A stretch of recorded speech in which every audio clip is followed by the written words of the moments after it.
The Horned Frogs are taking their game night walk to Amon Carter Stadium. And TCU fans are ready for a Texas-sized showdown with the Longhorns. Quarterback Case McCoy leads Texas and has produced 3 straight wins. TCU welcomes back Casey Paul Hall, but will share time behind center with Trevon Boykin. Saddle up. It's college football, Texas style.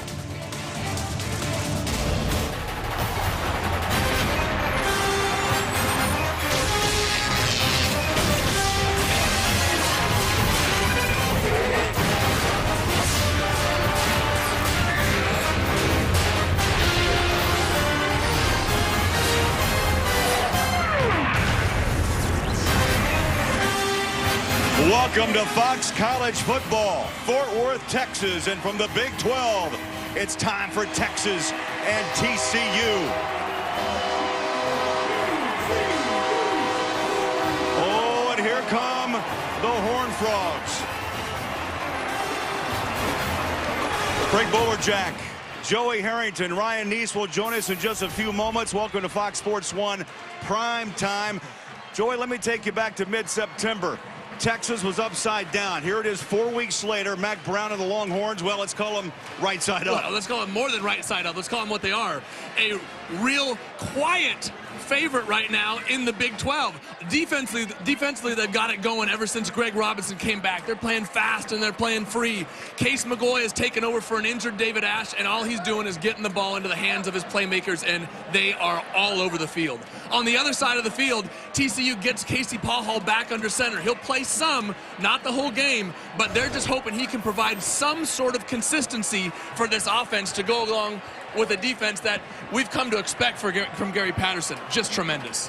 Everything is bigger in Texas, and tonight we've got a Texas-style rivalry. The Longhorns hope to maintain momentum after a big win over Oklahoma, while TCU hopes to regain their swagger. Longhorns and Horned Frogs, next on Fox Sports 1.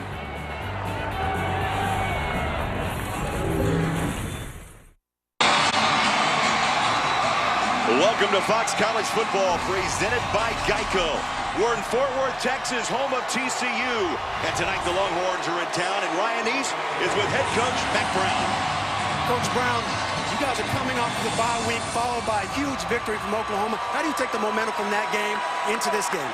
What an environment, huh? Get him here, Ryan. What you do is beating Oklahoma and being 3-0 in the league makes this game much more important now. So we've got to take another step tonight toward the Big 12 championship. Coach, defensively, you guys are much improved. What's been the key to success on that side of the ball? Simpler.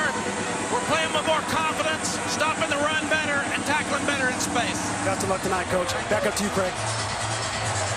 Thank you, Ryan. Thank you, Coach. Gary Patterson is the head coach at TCU. So far, it's been a win one, lose one kind of season, and looking to make a statement tonight against the visiting Longhorns of Texas. TCU won the toss. They chose to defer. They'll have the ball to start the second half. Texas winners of 3 in a row. TCU trying to get back on track.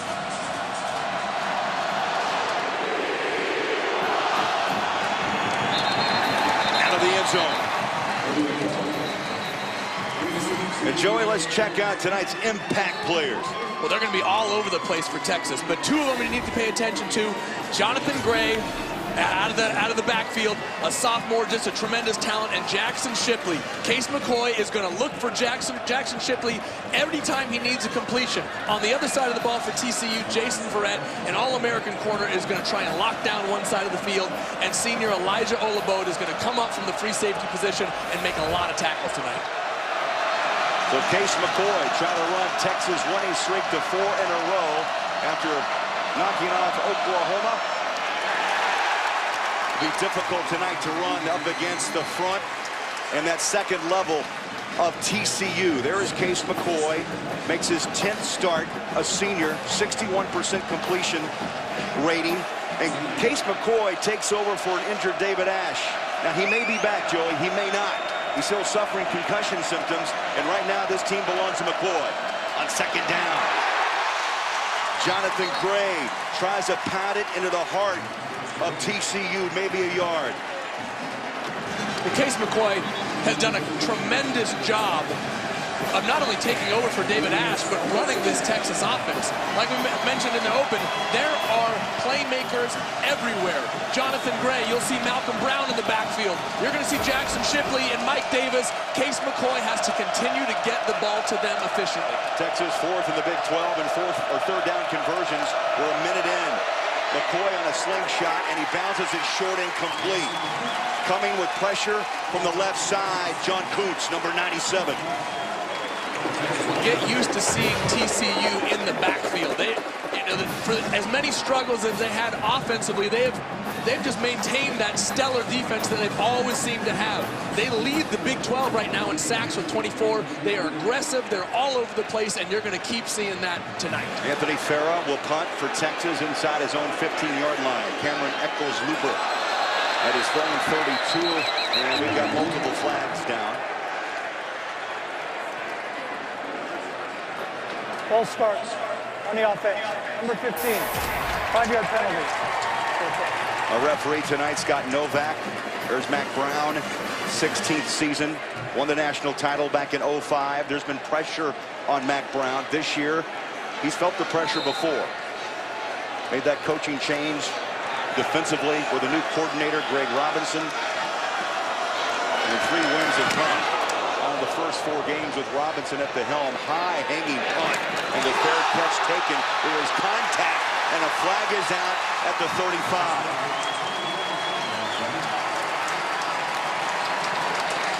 That was Eccles, Bryson Eccles, number 15 on special teams, who came in and made contact. Well, you can't touch him. I mean, that's especially when you make that fair catch call. Kicking team number 15, 15-yard penalty, first down. 43-yard punt. And on this side of the ball, Joey, let's check out impact players. Well, for TCU, B.J. Catalon is the guy out of the backfield who is their playmaker. But you get back Casey Paul Hall. You don't see him at the start of the game right now, but he is the guy who they're hoping to bring some sort of consistency back to this TCU offense. And on defense, Jackson Jeffcoat at the defensive end position and Quandre Diggs both have NFL lineage and are both great players on their own. Boykin gets the start. He's been inconsistent at times, and he throws the first ball to Ladarius Brown. His 17th reception moved the chains, first down, TCU. And making the tackle was the middle backer, Dalton Santos. Well, right there is something TCU and Trevon Boykin seem they haven't done in the last 3 weeks. Against Oklahoma a couple weeks ago, they didn't even have a first down in the first half. This is great if you're a TCU fan. Boykin, good protection, throws far side. This time on the hands of Brandon Carter. Carter's kind of been left out of the mix, Joey, of late. Picks up his 15th reception. The junior from Euless, Texas.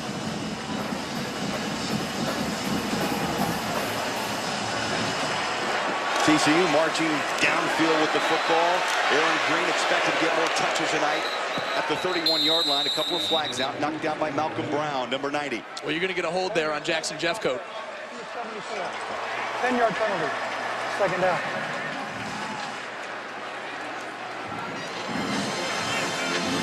We talked about it just a moment ago with TCU's first down on their first play of the game. They have struggled in the first half the last 3 games, only having 3 points, 28 passing yards, and 3 first downs in 3 games, Craig, in the first half. Already 2 here in the opening quarter. Clock's under 13 minutes. Aaron Green in that backfield with Trevon Boykin. 3 wide receivers, top of your screen. Tough pass, caught up high with the grab is Slanina. He's also gotten into the mix quite a bit. Ty Slanina, a freshman, true freshman out of East Bernard, Texas, grabbed his 15th reception of the season. Well, I tell you what, Trevon Boykin looks like a different quarterback right now than he has over the last 3 games. You know, we've mentioned it already, his struggles in the first half. No touchdowns, 5 interceptions, only completing 50% of his passes. Right now, he looks comfortable, he looks in control, and he's just delivering the football to open receivers. 3rd down, 8. Boykin on a play action. Wants a home run. Ball's got a man deep. A bump. Flag at the 2-yard line. Contact. Deontay Gray and Duke Thomas tangled up down near the goal line.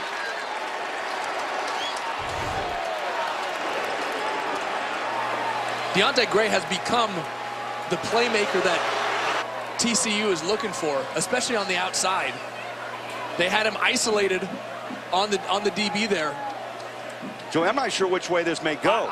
There's a push. That's why I'm hesitating here. I'm not so sure that Deontay Gray didn't push off with that left hand there. There are 2 fouls against the offense on the play. Holding, offense number 56, penalties decline. Pass interference on the offense number 20, that penalties decline. 4th down.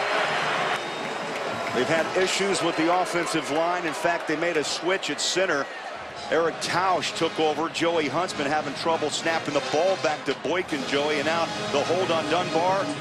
And you're right, there was interference caused by Gray. Well, so often you see that ball when the receiver stops, the DB just runs into the receiver and it's a natural pass interference call. There, Gray just pushed off a little bit when he probably didn't need to.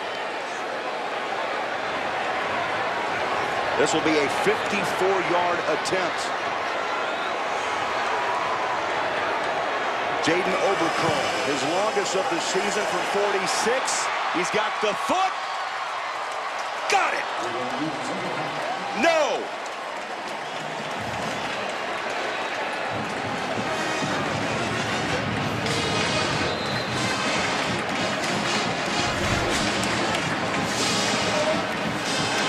Put the leg into it. It drifted just a bit.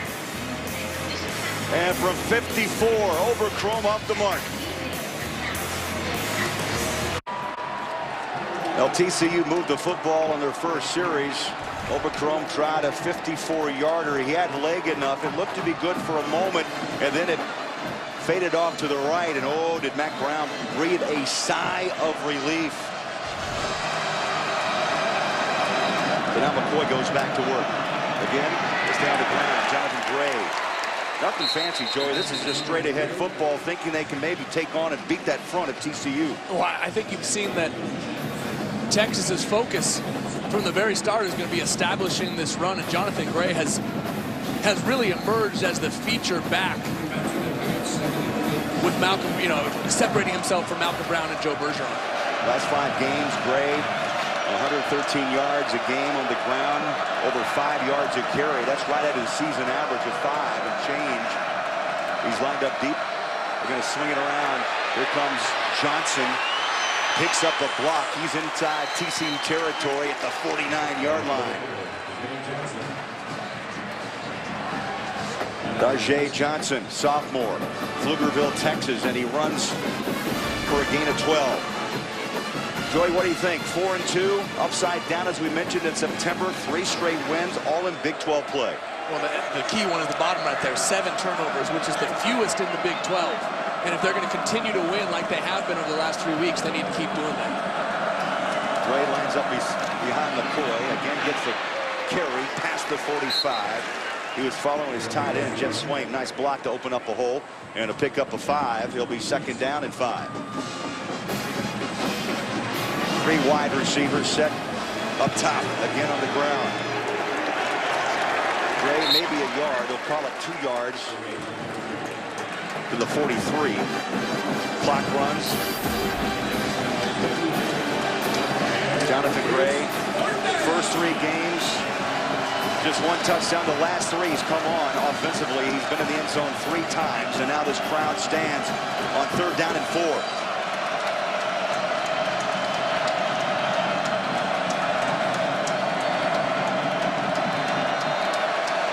McCoy swings it out on the hands of Gray. Oh, what an open field tackle. Jason Verrett. And there's a reason he's an All-American there, Craig. Absolutely. He was the only guy out there against a pretty shifty back in Jonathan Gray, and he just wrapped him up immediately. Didn't even give him a chance to make a move. Anthony Farah, senior from Cypress, Texas, trots on for his 2nd punt. He'll try to punch it high, and he does. And the fair catch, Eccles Looper takes it 22-yard line. A 21-yard boot. Scoreless in Fort Worth.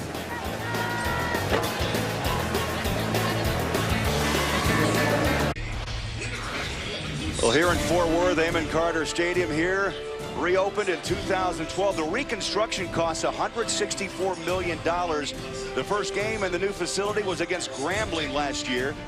TCU won a national titles in 38 and 39. How about Davey O'Brien, the quarterback, won their lone Heisman in 38. And they're now in their second season in the Big 12 Conference. They made the big jump, and this stadium is beautiful. It's a fantastic place for college football. Great intimate environment, great fans. We got a heck of an environment tonight.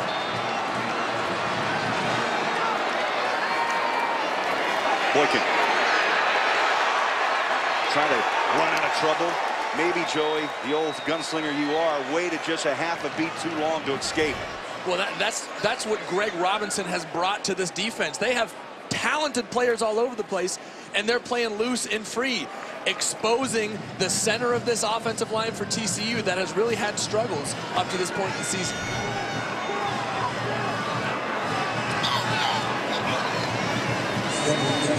Loss of 8 yards. There's Greg Robinson, defensive coordinator. Been out of the game a couple of years. He was hired in July as an evaluator. And then after that debacle against, as the run is at the 26-yard line.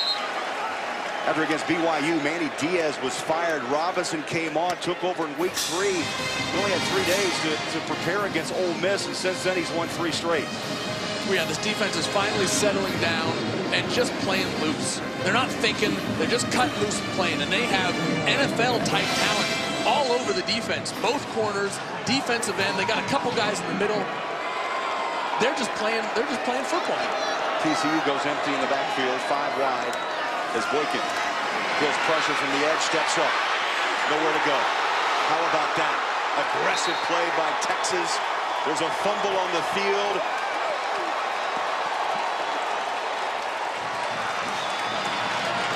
Adrian Phillips covered it up. The strong safety, 17. It came out late, and Texas pounced on the football. Well, again, Jackson Jeffcoat in defensive end position loops back inside, going right through the center of this TCU offensive line, and gets in and causes a fumble by Trevon Boykin.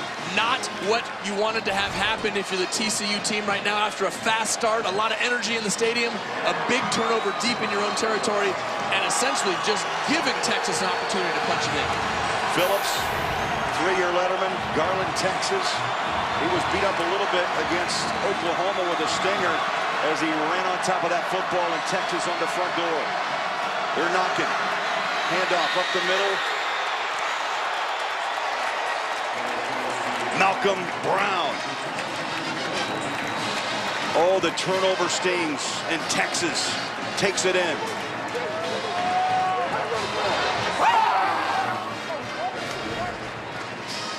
This is a pretty simple play, just a power. Pull the guard around from the backside. Walters gets in there. Follow your fullback, and Malcolm Brown just walks into the end zone.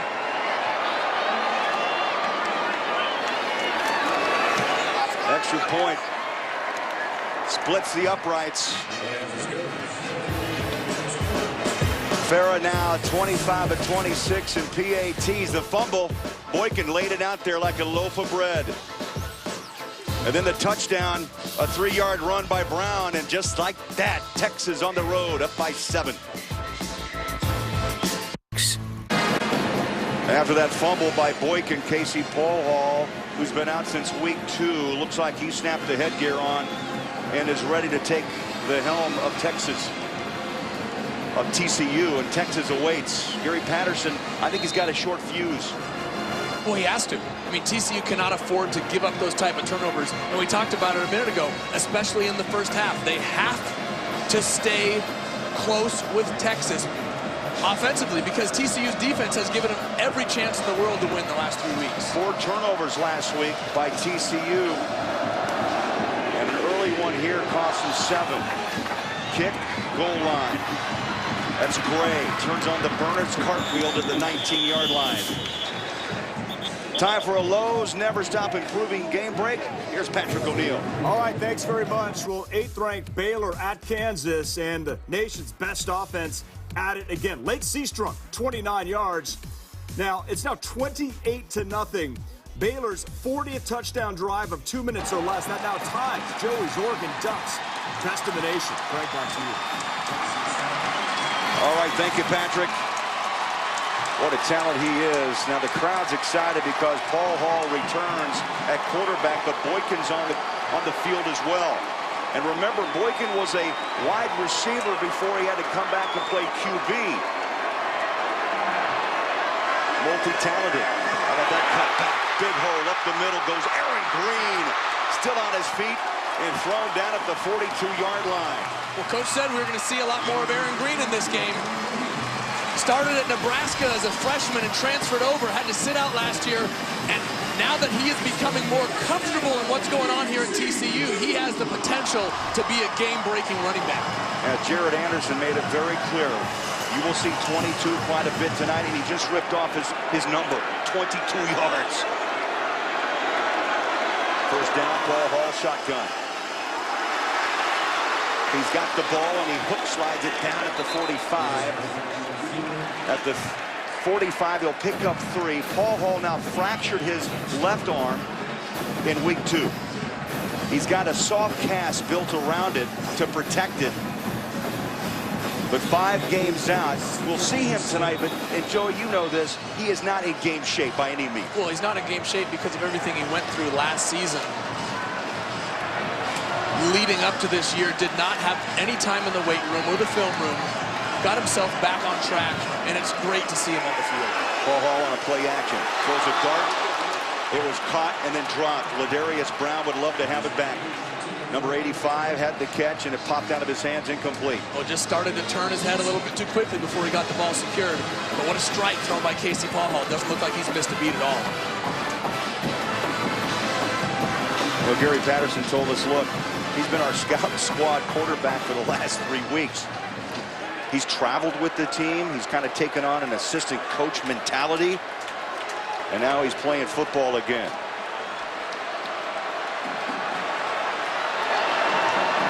Third down, a must-need conversion, down 7 here early. Paul Hall steps up. Ball batted, incomplete. And coming strong up front, it was both ends, Reed and Jeff Coat.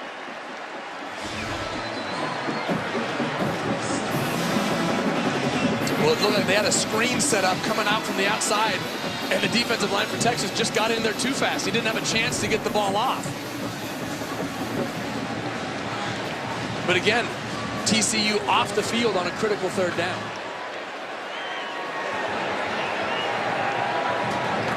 Ethan Perry with the punt, a beauty. Fair catch, 12-yard line by Johnson. And McCoy is due back up. Texas leading on the road, up 7.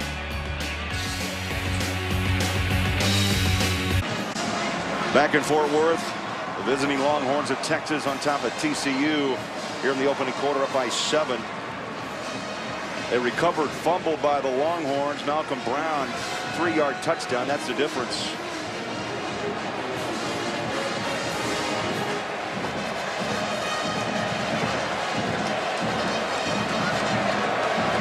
There's Case McCoy. His brother Colt, 2-time Big 12 Offensive Player of the Year with Texas. It just runs in the family. McCoy at the 12. Like they started this game, up the middle they go. Malcolm Brown. Ryan Neese, Texas defense. Oh, have they played with emotion early? They played with a lot of emotion. We've studied them all week long. This is a different defense. Greg Robinson, the defensive coordinator, had a chance to talk to him before the game, Joey and Craig. And he told me, hey, our guys are athletic. We got 4 or 5-star recruits. I'm loving it here. I just allow these guys to pin their ears back in and go play football. I make it simple, and I make them love the game. And it's been impressive watching them down here on the sidelines, guys. These guys are flying around and making some big-time plays, especially that front line. Joe, I think the word from Ryan is this. Robinson made things simple again. Just go play. Well, that's what you need to do with this Texas team on both sides of the ball that has talent all over the place. Third down and 4. Long snap count. McCoy's got it. Pedals back, pressure. slings it short. There's a flag out, 29-yard line. Pressure was coming from McFarland, number 40. We'll get the call from Scott Novak. Holding. Defense number 2. 10-yard penalty. First down. So the hold called on Verrett, the All-American and a quarterfinalist for the Lott Impact Trophy. Oh, he's good. Jason Verrett is by far the best player on this TCU defense, and he deserves every accolade that comes his way. Texas with a 1st and 10 now. Clock at the 5:17 mark. Will stay on the ground. How about that tackle knee high? Paul Dawson sent Brown flying to the 31-yard line. Well, this TCU defense is not making it easy for Texas right now. They are flying all over the place. On a play action goes McCoy. Steps up in the pocket on a sidearm pass. He's got his man Shipley. Looks like a face mask. Yep, there comes the flags right at the 49-yard line. Jackson Shipley, 33rd reception. Kevin White was there, but put a hand on the mask. Personal foul. Face mask on the defense number 25. 15-yard penalty. First down. Well, that makes it 30 straight games Jackson Shipley has had a reception. After cutting back to the inside here, Kevin White just gets his hand in there and yanks the face mask. But Jackson Shipley has become Case McCoy's security blanket. Every time there's a big 3rd down conversion needed, he's looking for Jackson Shipley.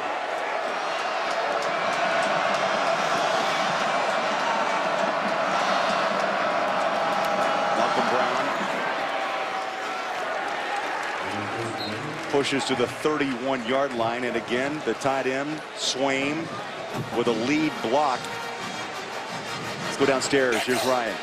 Joe, you made a great point about Josh Shipley being Case McCoy's security blanket. One of the things he does a great job, he turns his numbers around. He does a great job running routes and getting open and finding those holes. You got to love a wide receiver like that as a quarterback.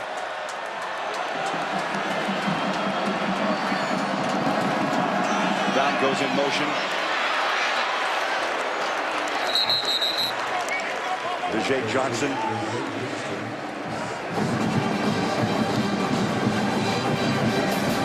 Major Applewhite mixing things up on the offensive end for Texas. Oh yeah, Dajae Johnson was a running back 2 years ago, moved from wide receiver this year. You're going to see him out of the backfield. You're going to see him in wideout position. You're going to see him returning kicks. This guy is the piece they will move all over the field. They just got to find a way to get the ball into his hands. Shipley, the motion man, 3rd down again. They need 3 to move the chains. Low snap. McCoy, one pump, slings it. And again, the ball falls short. He's not known, Joey, for the arm. The legs are his forte. Well, Case McCoy just tried to fire one in there, and it fell low. If he'd have put it up over the top, he could have given the receiver a chance for a touchdown. But Case is just a great... He's a smart football player. He's not a big arm guy. He's not the fastest guy in the world. He's just a very smart football player. This will be a 43-yard attempt by Anthony Farah. Kicks up. And good it is from 43.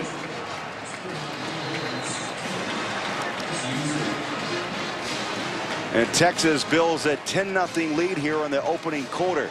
You know, this week we asked our Facebook fans which team has been the biggest surprise this season. And Joey's here is how they responded. I mean, this is a runaway. 73% Mizzou, 12% the Baylor Bears, 8% Auburn, and 7% voted for Texas Tech. But I think I have to agree. Missouri, I think, has shocked a lot of folks in college football. Well, I completely agree. You don't ever think of Missouri, especially when you have teams like Alabama, Texas A&M, South Carolina, Georgia, Florida, LSU at the top of the SEC. You don't think of Missouri as a powerhouse, but they're number 5 in the country in the BCS and are turning some heads.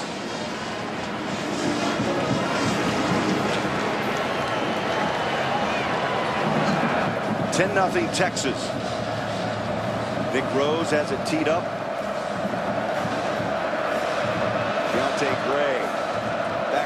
Here we go. So far, TCU has hurt themselves. They've been able to move the football. Gray has a hole, tripped up 25-yard line.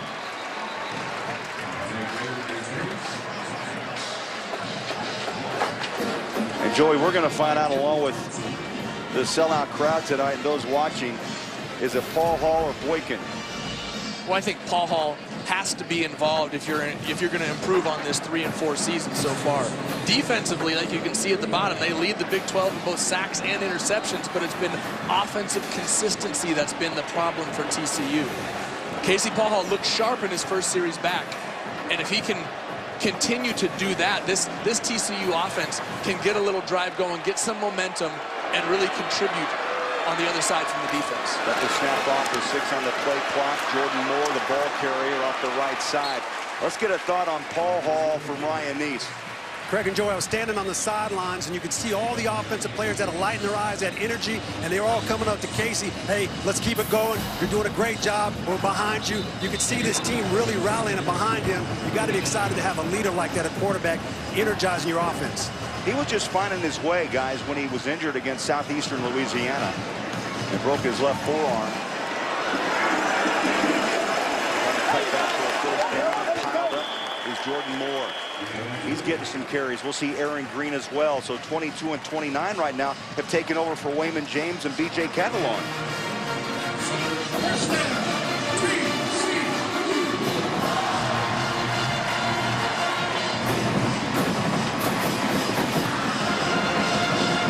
First down, Horned Frogs. They average 75 plays a game, a little more methodical here. They stack 2 wide receivers up high. They spread 2 wide receivers down low. Paul Hall on a quick slant. It's caught. Yardage for David Porter. Nice move, a pickup of nearly 14 yards to the 46-yard line. And a great decision and great release by Casey Paul Hall there. There was no hesitation.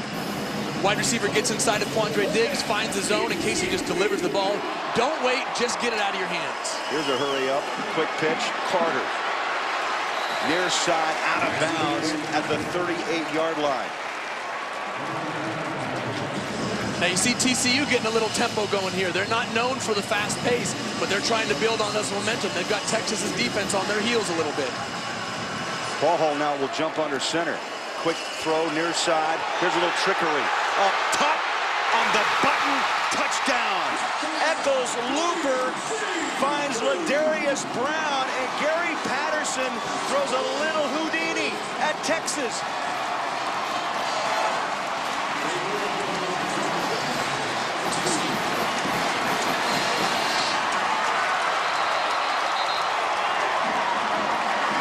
Craig, this play was set up perfectly by the quick screen of play before. Great play calling by TCU. That's playground football. You draw it up in the sand, and there you go. Overcrom with the PAT. That's how you get back in a football game. The crowd at home is behind you, and it's 10-7 at the 124 mark. Boy, Paul Hall has jump-started TCU. Absolutely. He threw the quick screen a moment ago. This time, throws the ball out to the same position as the quick screen, but the wide receiver backed up, so the backwards pass. Here it is. Looks like he's going to block downfield. Instead, just slips by. All the defenders thinking they're going to try and continue on that quick play momentum, and instead they go deep with a double pass. Great play calling by TCU. And wide open, Ladarius Brown for his first touchdown reception of the season.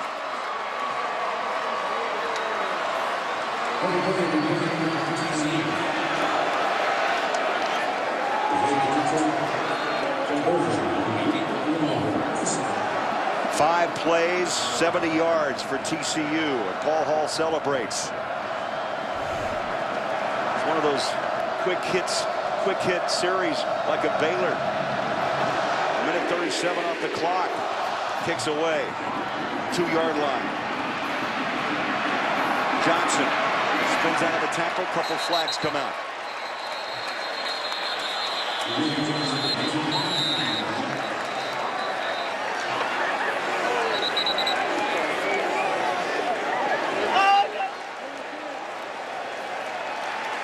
During the return, holding, receiving team number 19. 10-yard penalty, first down. So holding the call on Texas. Let's get a game break. Back to Los Angeles. Here's Patrick O'Neill. All right, UCLA at number 3, Oregon. Now, DeAnthony Thomas is playing, but while he was out with that ankle injury, the nation saw how good Byron Marshall was. Here he goes, 40 yards. Marshall, the touchdown. It's 14-7. Hundley just got picked off for UCLA in the red zone. They're in the second quarter. Craig and Joey, back to you.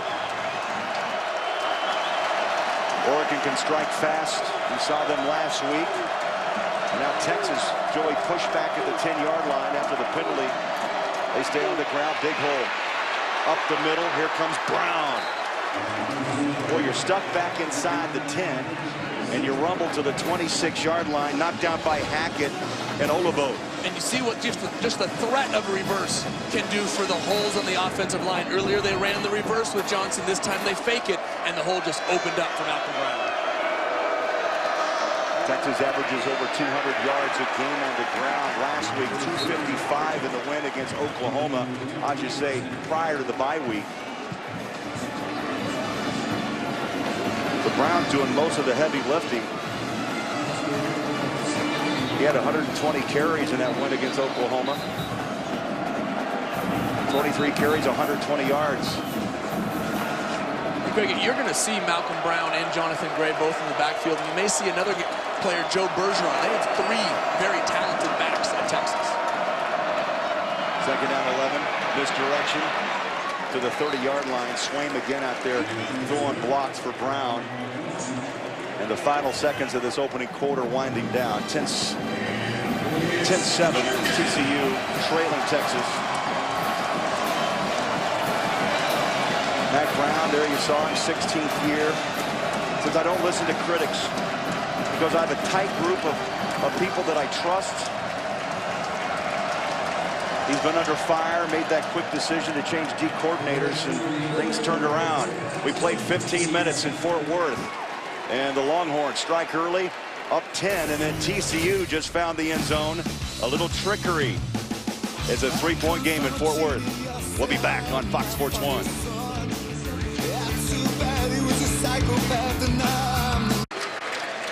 Let's check on our Chevrolet stat comparison. TCU just 17 rush yards. They've got 100 total yards, and they've got 6 first downs compared to 5 for Texas. First downs haven't come easy of late. No, they have not, especially in the first half for TCU. But Casey Paul Hall has provided such a spark for that TCU offense. All right, let's listen in. Third down 5 as we start quarter number 2.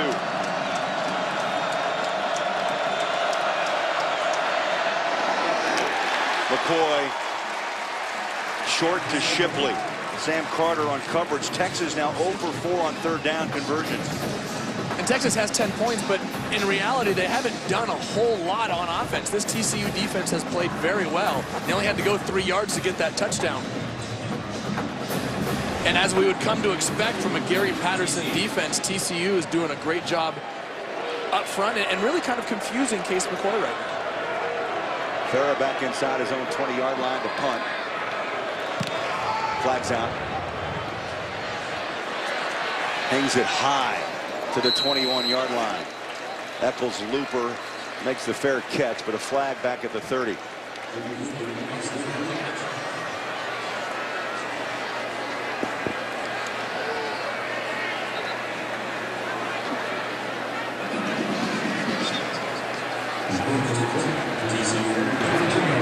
Legal formation on a kicking team. 5 players in the backfield. 5-yard penalty will be added to the end of the play. First down. So they'll add 5. It'll be TCU football. The new season of The Ultimate Fighter is powerful, relentless, epic, and it's just getting started. Catch the show, critics say, delivers the goods, and see why they call Ronda Rousey and Miesha Tate the new best rivalry in sports. It's a marathon of The Ultimate Fighter starting Tuesday at 7 Eastern. Then catch an all-new episode Wednesday at 10, only on Fox Sports 1.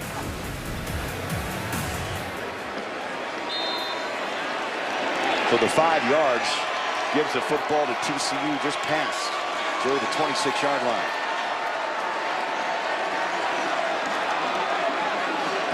Paul Hall is on for his 3rd series.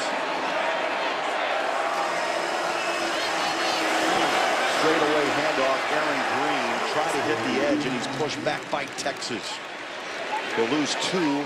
Forward progress to the 20-yard line, and it was Chris Whaley, the D tackle, number 96. Chris Whaley has been a great player for Texas. Last week, 2 weeks ago, against Oklahoma, had that interception return for a touchdown. And what a thrill that had to be for him. It isn't very often that those big men up front get to waltz their way into the end zone. A loss of 2, second down, 12. Paul Hall in the pocket, throws it, finds his man on the hands of Carter, and he wiggles past the 35. I love the second effort, so does the crowd. They'll pick up 2 extra yards on that second effort. It took Edmond and Thompson to wrestle him down for Texas. We mentioned it earlier. Brandon Carter has the potential to be a fantastic receiver, but has had to learn to play within this TCU offense. Coach Patterson said a few weeks ago when we talked to him that if Brandon doesn't learn how to play within the scheme, he's not going to play. And he's done a good job of scaling things back, playing with his mind, not just with his body. Now another important third down try. They need 2 yards to keep the drive alive. Off the left side goes Aaron Green. Oh, there's purple and white, and just enough to move the chains.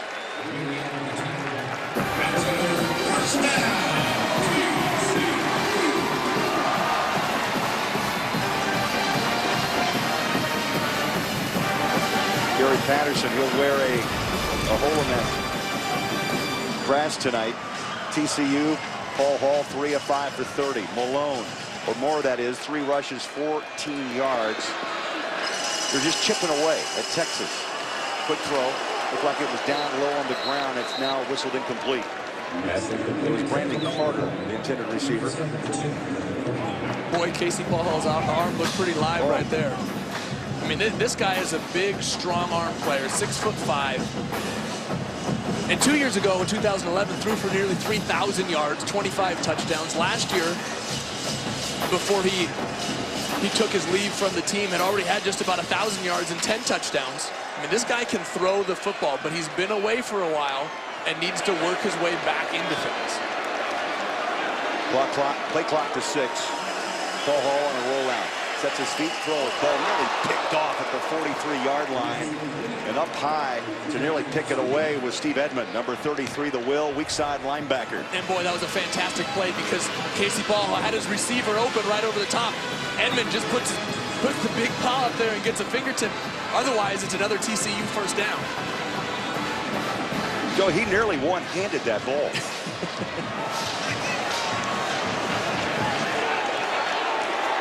Third down 10. Moore and Catalon lined up alongside Paul Hall. From the 30, deep, up top. Little push, no call. Went up top. Oh my, what a grab. Josh Dotson. What a catch by the sophomore. Great throw and catch by Paul Hall and Dotson. They're going right after the all-conference player in Carrington Bindum, and Paul Hall just gave his receiver a chance to go up and make the play. Bindum making his 33rd start for the Longhorns. That was a 34-yard pickup. Hey, Craig, so often you see a quarterback trying to be so precise on that deep ball. He either overthrows it or throws it out of bounds, trying to drop it on that outside shoulder. Casey Paul Hall made a terrific throw, putting it up high and allowing his receiver to have a chance to make a play on it. Running play, shut down. Catalon shot down at the 31. A loss of at least 3. And guess who it was again right there? Jackson Jeffcoat getting into the backfield. Well, I tell you what, he has really emerged and started to thrive under Greg Robinson here. He leads the team, 5 sacks on the year, leads not only the team but the Big 12. But he also leads the team with quarterback pressures and tackles for loss. Jackson Jeffcoat has become a force on the defensive side. TCU wants a timeout. They get it on second down and 13. We'll step aside. Horned Frogs down 3 on Fox Sports 1.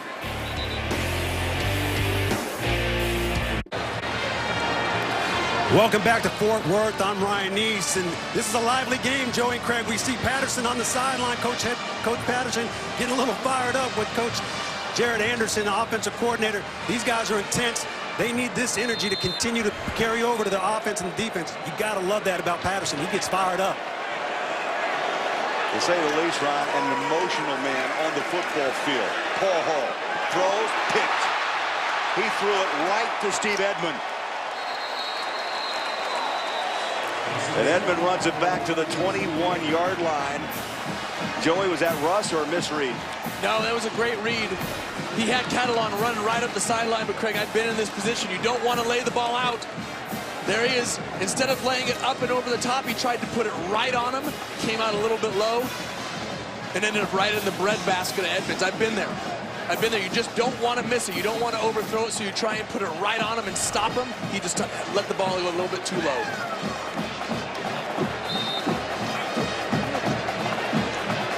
Air may have been his best friend on that throw. Exactly. Let him run under it. Second turnover here in the first half for TCU. Texas at the 21-yard line up by 3.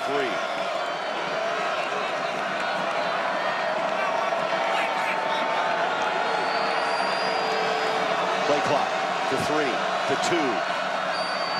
McCoy stands. There's a pump. He wants a deep ball, and he overthrows Mike Davis.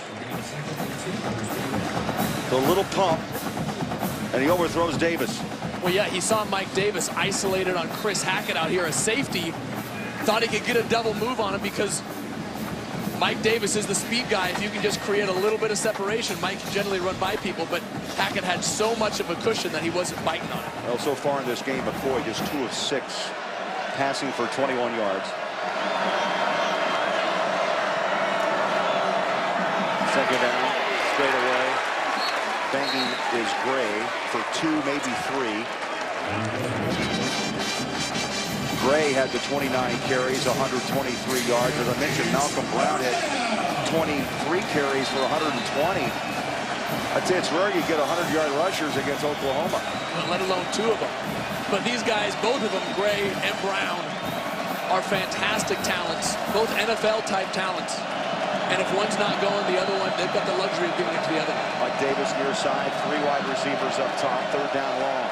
Low snap, McCoy pressured, throws on a slant in the middle of the field, and it's a first down, 35-yard line. Marcus Johnson the catch, and Derek Kindred brought him down, 26 for TCU. McCoy now in a hurry-up offense after the first down, play action. Dances with those feet a bit, and the ball pops out. Again, trying to run before you make the catch. The ball's incomplete to Gray. Well, Texas installed this up-tempo offense in anticipation of David Ash being their quarterback.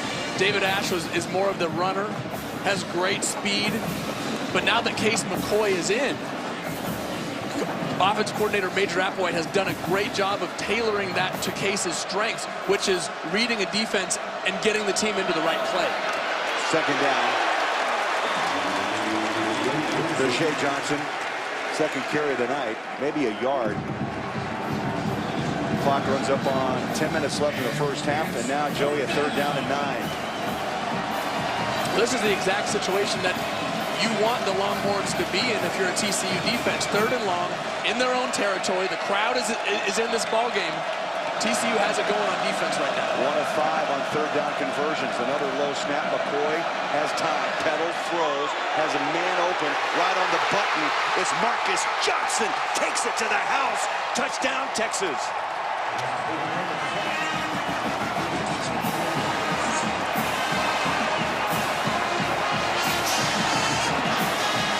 "65 yards.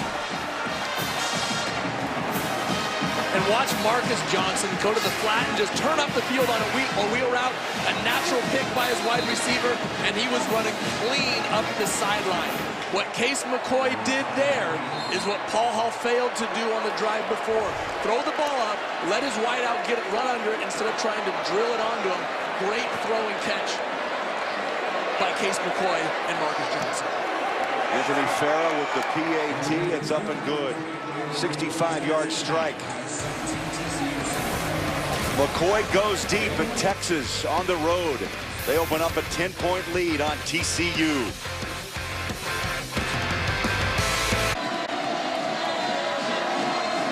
Hey guys, watch the route here. They're going to run a wheel route up the sideline, but here's the key: is there going to be a little bit of a pick by Mike Davis when he runs his curl on the flat defender who should be running with this wheel route in quarters coverage. Right there, just enough of a bump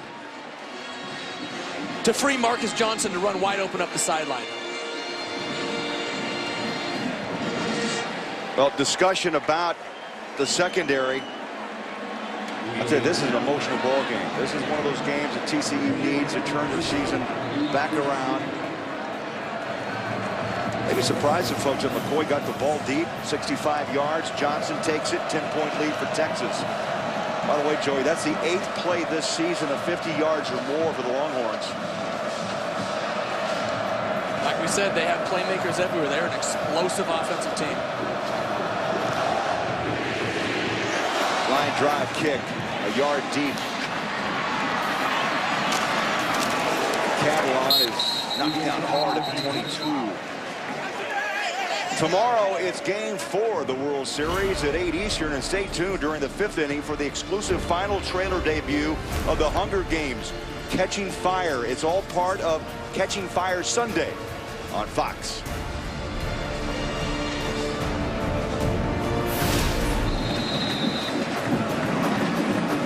Now the boys of October continue to play. Here it's Texas 17, TCU 7. Paul Hall back at it. They'll start this drive at the 22.5-yard line. Play action, quick throw. Up high, making the grab. Brown, who caught that touchdown on that double pass from Eccles Looper. Adrian Phillips with the tackle. 2nd down and 5.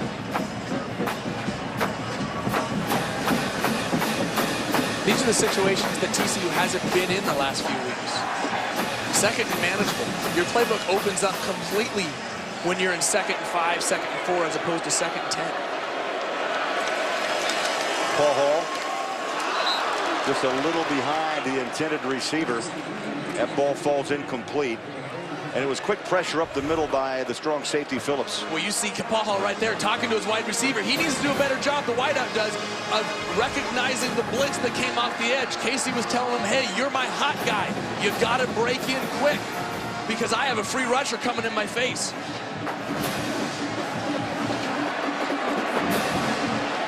Now 3rd down and 5.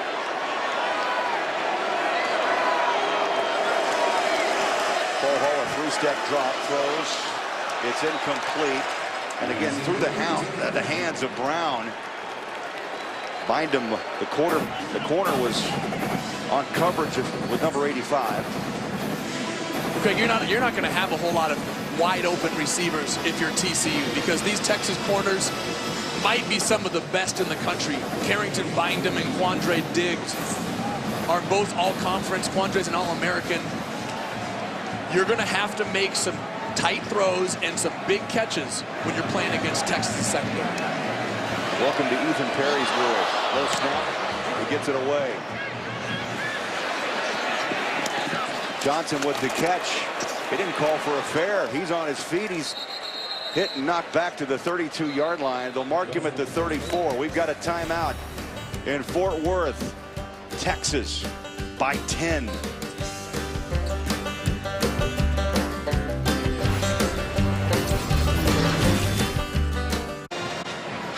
Longhorns are all lined up in a row. Pretty neat bench right now. By taking a breather. Up 17-7. A lot of purple. You see the orange of the Longhorns. 8:44 left, first half. Case McCoy goes back to work. Right up the gut goes Jonathan Gray. And Craig, that's the 3rd time we've seen that action by Daje Johnson on the reverse. Once they gave it to him, Twice they've faked it, but on the 2 times that they faked the reverse, it's opened up the holes inside. Because what it does to a defense is it forces them to stay wide and play contained, because that reverse could get out there, so they can't jam things up inside. Almost a free play, Joey. 2nd down 2 from McCoy.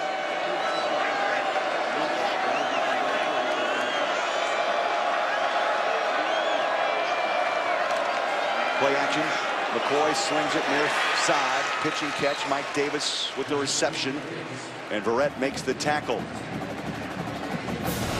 In case McCoy goes right at the All-American Jason Verrett with Mike Davis. But Mike Davis, he's a burner. This guy can run. And so Verrett, even though he's a fantastic corner, has to give him some space. Mike Davis stopped his route. Easy pitch and catch for Case McCoy and Davis. 15 career touchdowns for Mike Davis. He had one last week against Oklahoma for 38 yards. Here comes a reverse. Johnson. And this time, TCU, boy, they're smart. They've stayed at home, a yard on the gain as they try to set up Johnson with another big play. Well, this is the 2nd time Jason Verrett has made an open field tackle and saved a big play. You know, we talked about the reverse a moment ago off the zone action by the running back. This time they pitched it back to him, and Verrett was right there to make the play. There's over 7 minutes left. Clock runs here in Fort Worth. McCoy, shotgun. 2nd down 9. Sets his feet, goes up top. And it's incomplete. They wanted Johnson again. Ran into Sam Carter, the strong safety. Looked like there was a little, a little confusion between Case McCoy and Daje Johnson. Case threw it as if he was going to continue up the sideline.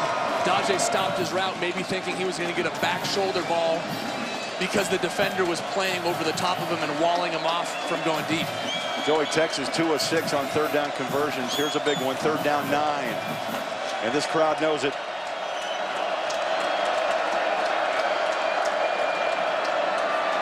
McCoy, delayed draw. TCU closes the gate.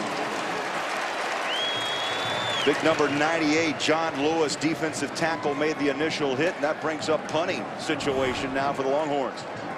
Well, I don't necessarily think there's a bad call. Texas has been playing well on defense. You got a 10-point lead.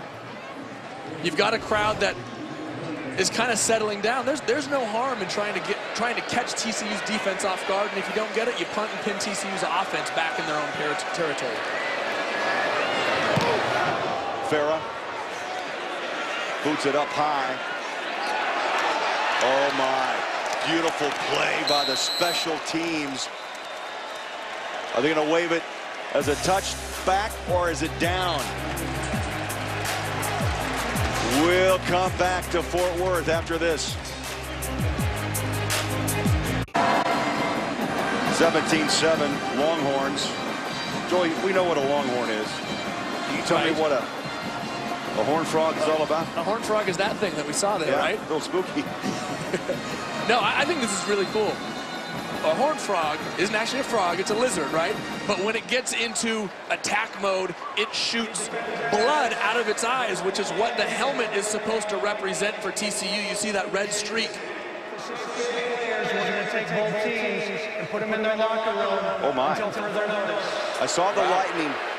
I saw the lightning just a few seconds ago, but it's close enough that we're going to take both teams off the field.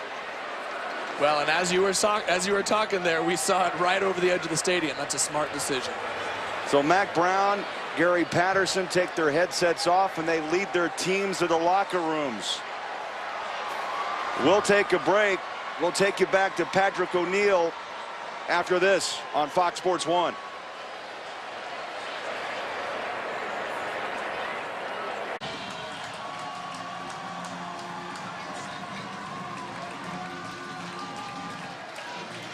Guys, it's great to be back with you after over a 3-hour rain and lightning delay here in Fort Worth, Texas, and we're going to play football again. We're still here? We're still here. And we're going to play football between Texas and TCU. Let's talk about what's happened at this point. Let's start, Joey, with Texas on top by 10. Well, Texas jumped out early because of a fumble deep in TCU's territory, but TCU came right back with a double pass. They set it up beautifully on a couple quick screens, but Case McCoy hits Johnson up the sideline on a beautiful wheel route. And that's about, what, about 3 hours ago? 3 hours ago. There you go. I had to remember what happened. And then the Lightning and the Thunder came at 6:08 left in the second quarter. This field has taken a lot of rain, and Ryan Neese, how much more could it take? Craig and Joey, I'll tell you what, I've been down here messing around with the field to try to get a feel for what it felt like. And I'll tell you, this field is in great condition. It can handle 16 inches of rain per hour.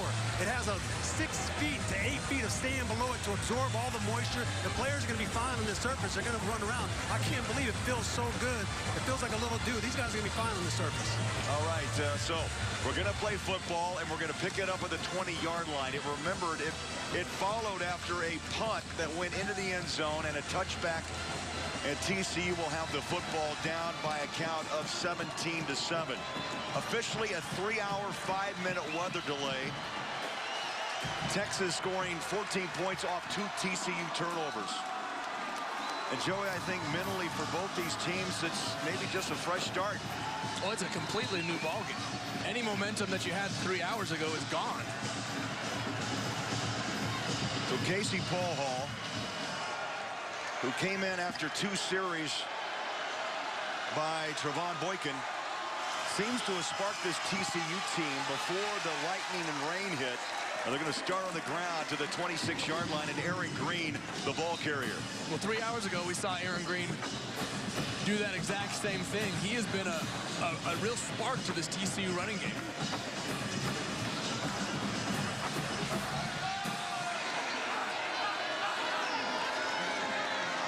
Second down after a 5-yard gain. 2 wide receivers stacked on both high and low, top of the field. And the bottom. Paul Hall shotgun. It's on the left side. First down, move the chains at the 32-yard line. Aaron Green, the early go-to guy. And Diggs, the corner, with the tackle. Let's go downstairs. Ryan Neese, some changes have been made. I know halftime will be shortened. Craig, this is a really unique situation. The teams are going to play the last remaining 6 minutes of the second quarter. Then they're going to go into a halftime, a 5-minute halftime. It's only like a recess, and then they're going to begin the third quarter, and then obviously play the fourth quarter after that. It's a very unique situation, but the players now have to adjust to that, and they have to find a way to finish out the second quarter. All right, thank you, Ryan. We're commercial-free up until halftime, Joey. So we'll continue to go play-by-play here. And as Ryan said, a very unique situation here tonight in Fort Worth. Texas shows blitz, and Paul Hall takes a glance sideline. Aaron Green, the lone back with 22 on his jersey. Second down, 2.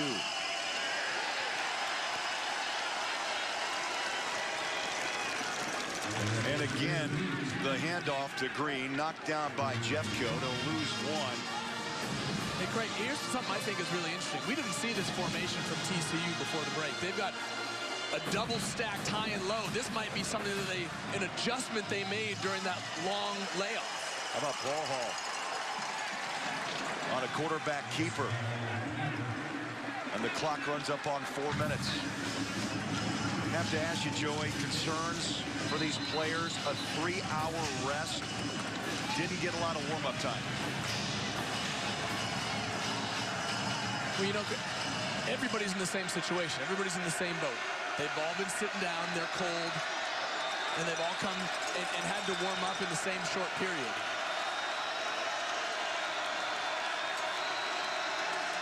Fourth and 1, TCU. And now a timeout. And with that timeout for TCU, Ryan, you played at the college and pro level. Your thoughts about warm-up and safety for these players? You got to be a little bit concerned with player safety in this situation, Craig and Joey. One of my biggest concerns is, you know, what are these guys doing to fuel their body? They've been sitting down for the last 3 hours. I know they've been hungry. They've almost played a full half prior to that stoppage. Now all of a sudden they got to come back. They got to fuel their bodies. Their bodies are cold. They got to find a way not only to fuel their bodies with food, they got to warm themselves back up. That's hard to do. I mean, And just imagine any of us trying to go run for 2 hours, stopping, going to sit on our couch and laying down, and trying to fire our engines back up to go run for another 2 hours. That's extremely challenging to do. Hopefully these young guys will, they're resilient, Craig and Joey, but hopefully they were able to come back and be healthy and finish out this game strong. Indeed. So after the timeout, Gary Patterson decides, let's punt the football. Ethan Perry is on the field, back at his 30-yard line.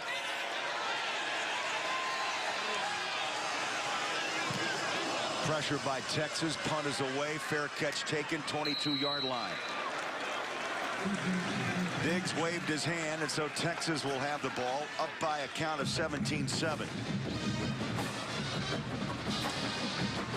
McCoy seemed calm and confident, Joey, before the Lightning came to town. Well, that's been his MO all year. That's his style of football. He's been smart with the football up to this point of the year. 4 touchdowns, only 1 interception. Had thrown 124 passes in a row without an interception. His job, and Coach Mack Brown had said it, is to be a facilitator, to manage the game, to get the ball into the hands of Jonathan Gray and Mike Davis and Jackson Shipley. And he's done that very well up to this point this season. And he's got a great core of running backs as well to use, and they throw one out of the backfield. Off to Johnson.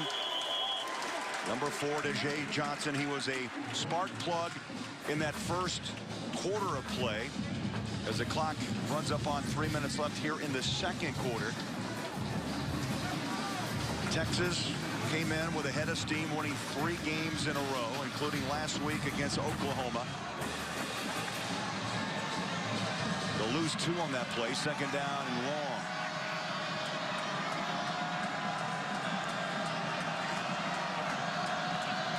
McCoy, shotgun. Jonathan Gray tries the heart of TCU. We saw that quite a bit to start this game over 3 hours ago. But that's the MO of Texas. They're going to run it at you. They had 255 yards last week against Oklahoma. Well, that's what Coach Applewhite told us in our conversation with him this week. Is one of the great things about Case McCoy is he knows when to get the team into the proper runs, and they were running the ball a lot in that first quarter. McCoy needs 10 yards for a first down. Low snap, handled by McCoy. Sets in the pocket, runs out. Slingshots it far side, and nearly picked off by TCU. Good coverage, and now the Longhorns will have to punt away. And give credit to big number 98, moving fast off the line, put the pressure, John Lewis, on McCoy. Well, the D-line doing a good job of flushing Case McCoy out, but Jason Verrett, the All-American corner, nearly coming up with a big interception right there. He had 2 huge plays at the start of this game 3.5 hours ago, but they were tackles in the open field, which didn't allow Texas to make big plays. Anthony Farah inside his own 10-yard line, set to punt. TCU should have good field position. Cameron Eccles-Looper awaits. Good punt. Haynes caught, 35, waves his arm, and a fair catch. And that's where TCU will start their second drive here in the second quarter after the weather delay. Make sure you visit ADT.com/sports to enter for a chance to win an ADT security and home automation system. That's ADT.com/sports.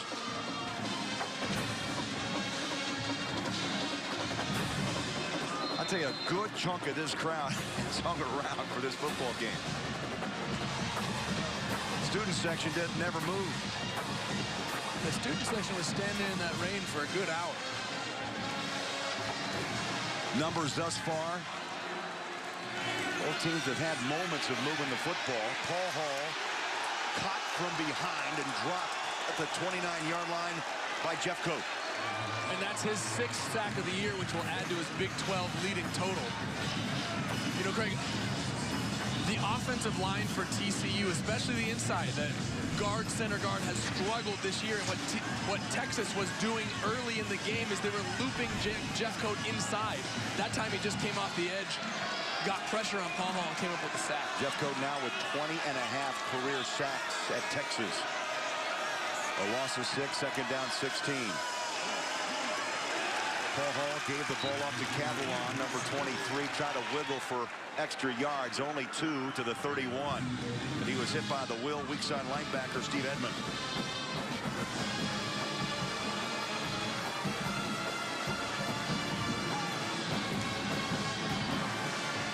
Third down conversions, they've had some struggles. 2 of 6 in this game. They need 15. Paul Hall pressured, throws the ball on the hands, and it came right off Doxson. And it's almost as if Doxson wasn't quite ready for that ball. It looked like it surprised him a little bit. Casey Paul Hall put the ball in the perfect spot right in front of him on the run. Watch him coming across here. Perfect spot, 1 foot in front of his numbers to allow him to run versus man coverage and separate. Doxson just got to come up with that catch. You would agree that's a catchable ball. Absolutely. Oh, absolutely. Even Ryan Neese could have caught that one. I think maybe. So Perry in again to punt for the second time since the weather cleared. Gets a nice one off. Ajay Johnson, fair catch, and they're going to mark him at the 32 as that ball was out of bounds. 50 seconds left in this first half. Again, as Ryan mentioned, we'll take a 5-minute halftime. Both teams will stay on the field, and then we'll resume play. So far in this game, McCoy, 108 yards and a touchdown. Brown with 34 yards on 8 carries. And Marcus Johnson, 2 catches for 77 and a touchdown. We know those stats are a little misleading as Marcus Johnson had that big touchdown catch up the sideline. You take that play out, and TCU's done a very nice job of sewing in this Texas offense. McCoy, handoff straight ahead, a yard, as Paul Dawson made the initial hit. A little slow. Back on his feet, the middle linebacker out of Dallas.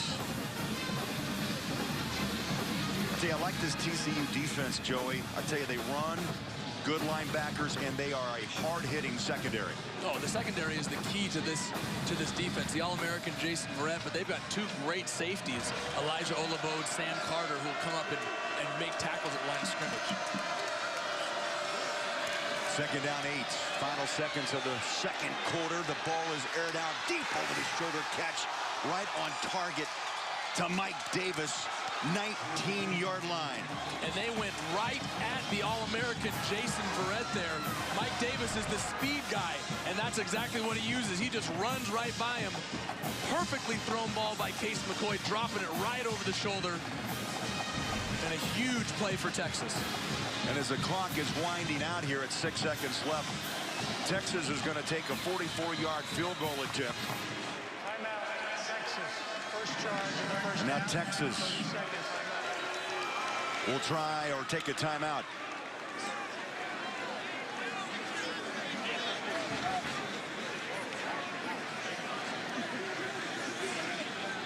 Couple in coaches tonight, long tenured.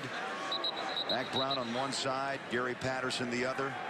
Patterson 13 years at TCU, Mack Brown 16 with the Longhorns. Very rare this day and age in college football to see guys stay that long. Well, 1, choose to stay that long, or 2, have enough success to be kept around. It speaks volumes to what they've each done at their respective programs.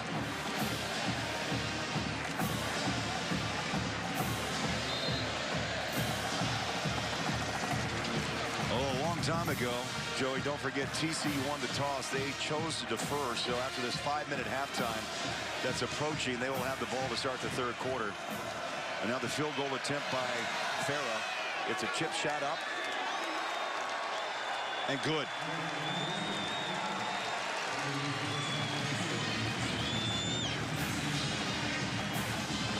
So Texas adds to their lead of 20-7. And what do you know?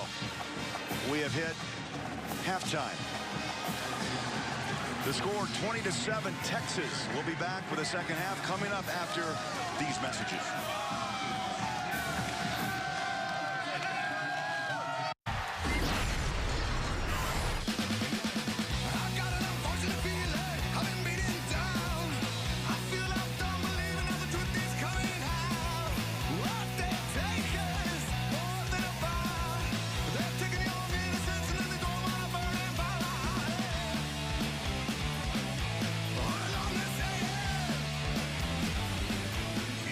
And a big welcome back to Fox College Football, presented by Geico. Here in Fort Worth, Texas tonight. 3 hours and change, rain and lightning delay. But we're back. Second half just around the corner. Craig Bolerjack, Joey Harrington. My question, do you stay with the original game plan? You know what? It's interesting. Never before, and I doubt never after, will you have this much time to make adjustments. You know, each team was able to see what the opposing game plan was, and they've had 3 hours to make adjustments in the locker room. You could see a completely different game plan from each team, or you could see exactly what they thought they were going to, and they could stick right with it. It's such a unique situation. I'm interested to see how each coach plays it. Well, finally, the first half stats are in. I think you look at the turnovers. Texas scored, Joey, 14 points off those 2 giveaways by TCU. Well, one of them was at their own 3-yard line by TCU, which set up Texas's first touchdown, a Malcolm Brown 3-yard run. So here we go, third quarter underway. Short kick, 6-yard line. Catalan breaks one tackle and another. Watch out, puts the pedal down, and he's bounced out at the 47-yard line. Love that second effort by B.J. Catalan, and let's get a word from Ryan Neese. Joey and Craig, I had a chance to catch up with Greg Robinson, the defensive coordinator for the Texas Longhorns, and he said, hey, my guys just got to go to work. I said, Coach, how are you going to fire up your players? He said, hey, simply, they got to go to work and be men about this and be professional. A great message from a guy that used to be a professional coach in the NFL.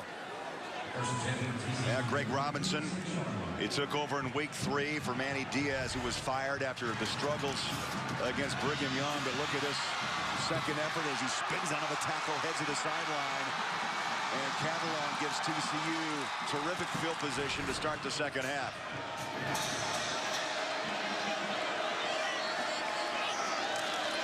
Hall on a quick toss far side. Ladarius Brown with the reception. And he's at midfield.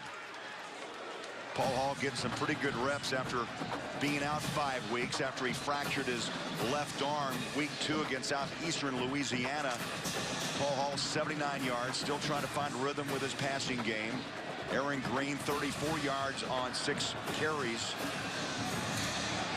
Now Wayman James is in the backfield for TCU, number 32.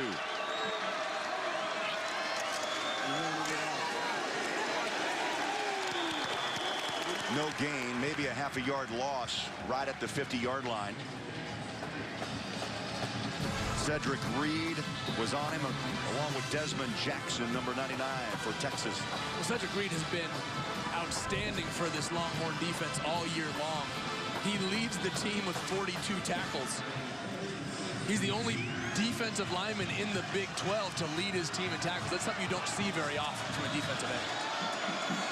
Big third down for Paul Hall. Shotgun, slings it, ball batted down at the line of scrimmage.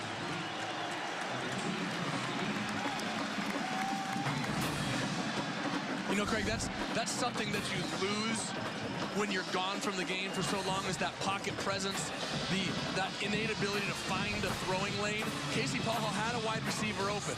Texas brought the blitz off of that side. Their wideout recognized it, ran his hot route, and Casey just needs to find a throwing lane in there. He'll develop that as he continues to play. Jeff Coate with his second batted down ball of the night. Third catch, wave 4 at the 11-yard line. We've got a timeout. Third quarter in Fort Worth, 20-7, Texas.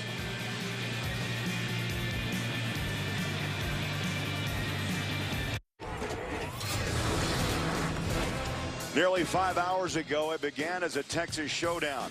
The Longhorns took the lead of 17-7, and then the lightning and the rain came. Oh, it rained. It thundered. And we saw plenty of lightning. 3 hours and 5-minute weather delay, and now we're playing football again in Fort Worth. You know, it's after midnight Eastern time. About 11:17 here Central time. It's going to be Sunday morning before you know it. Not too many times you play football at midnight. Texas with the football, first down, 11-yard line. Paul Dawson put the helmet and the pads on Malcolm Brown. Well, this running game for Texas which has been a strength for them over the last few weeks. 2 weeks ago against Oklahoma, both Malcolm Brown and Jonathan Gray going for over 100 yards, has really been, I don't want to say stuffed, but has been held in check by this TCU defense. After the bye week, you thought Texas would be fresh, but again, this game's kind of become even ground now after this 3-hour delay. They try the middle again with Brown and a host of purple jerseys right on top. John Lewis was there, number 98, as was Dawson again. 3rd down 9.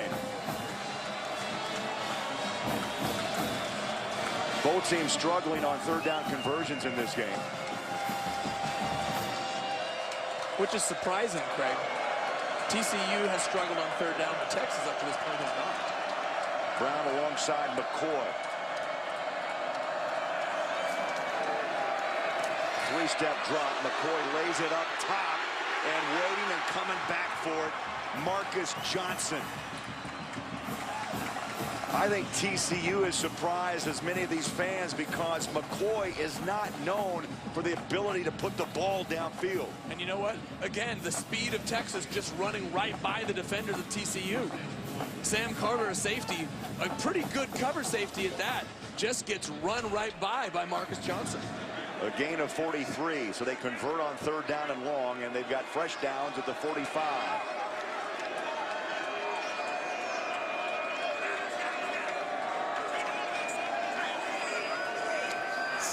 McCoy, play action. He's got man coverage. There's plenty of bumps, and a couple of flags now come out, and a beanbag on top of it. They wanted Johnson again, and they went up against Olabode. Now, I'd be surprised if they didn't call this pass interference on Olabode. Pass interference. Defense number 6. 15-yard penalty. 1st down. Well, this is the 3rd time in this, well, I guess it's not really a half, since the restart that Texas has gone downfield. First time they went after Jason Verrett. The 2nd time they went after Sam Carter. Now they go after Elijah Olabode. All great cover players, all great defenders, and all of them just getting run by these Texas wideouts. Texas 1st down, 30-yard line. Handoff goes to Gray. Hits the edge. 25-20. Try to stay in bounds. They will mark him out at the 23. Take the tight end tonight, Jeff Swain, 82, has blocked and opened some nice holes for his running backs. That's a pickup of 9, 2nd and 1. Up the gut, Graham breaks another tackle and powers his way inside the 10, and he's knocked down at the 6-yard line. Anderson along with Kevin White. Well, now you're seeing things start to pay off. You wonder at the beginning of the game, so often you see runs go for 2 yards, 3 yards, 2 yards, and you think, why do they keep going back to the well if they're not getting it? Well, because eventually that dam is going to break, and you're seeing it start to break open here a little bit for Texas. In the I formation, Brown the tailback, gets the handoff, he is stuffed. See it right on the numbers. And Olabode makes the initial hit. Did I say the dam was going to break? I meant Kevin White was going to come in and make a huge tackle in the backfield. But that's typical for TCU.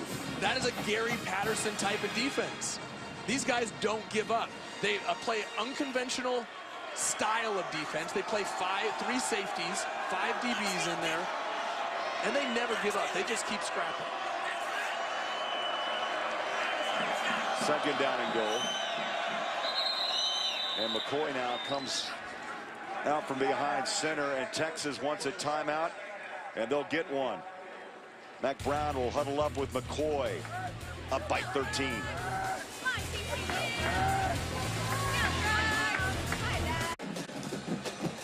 Yes, football has resumed here in Fort Worth, Texas, and the Longhorns leading 20-7. And they are knocking on the door once again. Oh, you got to tip your hat to the fans who waited this game out.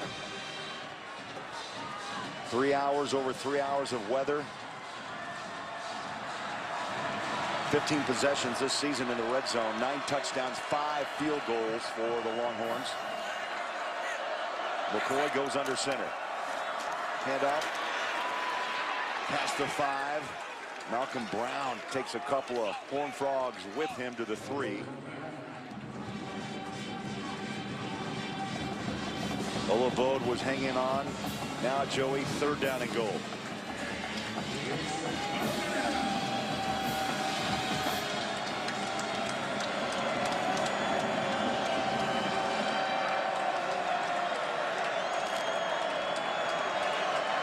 Seven plays, 86 yards. His current drive at 4 minutes.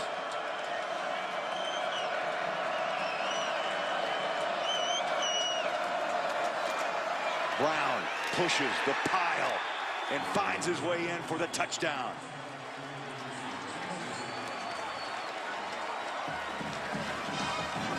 The Texas has come out with a field goal and now a touchdown run by Malcolm Brown.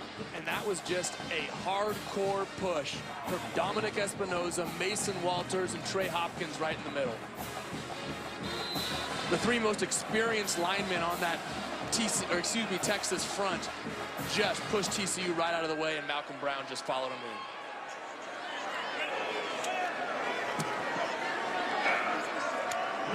in.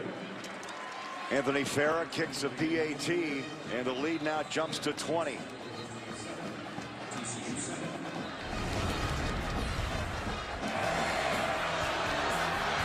Well, Craig, on this last drive, Texas simply ran right by the TCU defenders. Once up the seam, and Case McCoy hitting Johnson for a big play. Then Jonathan Gray going outside, making Jason Verrett miss. And then they go right up the gut, follow those big old horses into the end zone to Malcolm Brown. Texas is starting to show the offensive firepower that they have. And even TCU's defense, which is so good and so complicated, so confusing for so many quarterbacks to figure out, even they are starting to wear down a little bit. Well, you saw TCU now faced with their largest deficit of the year. The 4 losses, a combined or an average of 9 points separated victory, defeat, and right now they're down a count of 20.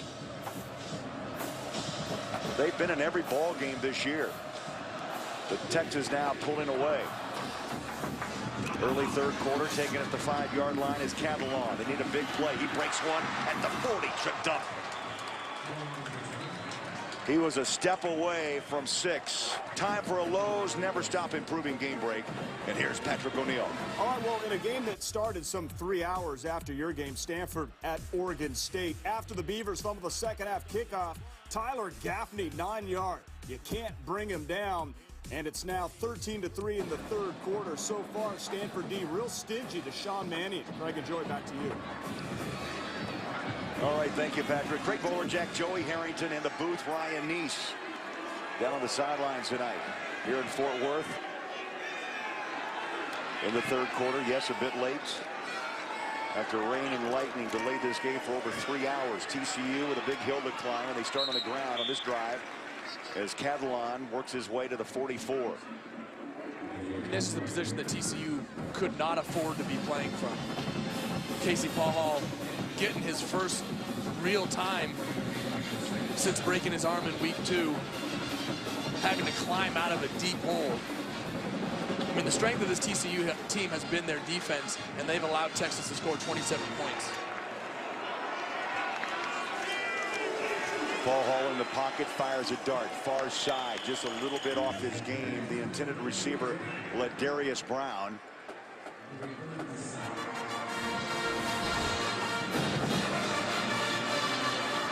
Quarterbacks tonight, McCoy has thrown for 195 yards, a touchdown and an interception. Paul Hall, 7 of 17, Joey, 2 picks. You had to expect that a little bit, that Casey Paul Hall was going to make some mistakes. But in all reality, he's gotten this TCU offense moving. They just have to capitalize on the momentum they've had, finish some drives. Paul Hall, far side, 1st down, and he finds Brown. Missed him last time, went right back, and Brown makes the catch at the 46-yard line. And that was a great job of recognizing where to go with the ball. Casey Paul Hall saw the blitz coming, realized where the defense had vacated. You saw Adrian Phillips coming right off the edge. He said, I'm going right into it. You go right into where the blitz is coming from because there are fewer players on that side, and Brown ran a great route. Nice throw and catch by TCU. They put Cavallon in motion now. He sets up alongside Paul Hall. We've got flags in motion. False start on the offense, number 55. 5-yard penalty, first down. That's Joey Hunt. He just joined us, by the way. Offensive line woes, a big storyline for TCU. He jumped from center to right guard, and Eric Tausch tonight is at center.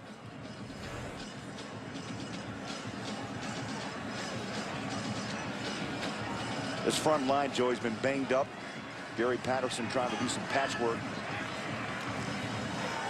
Paul Hall goes back to work, throws, and through the hands of Brandon Carter. Well, it looked like Brandon Carter just felt the pressure coming a little bit.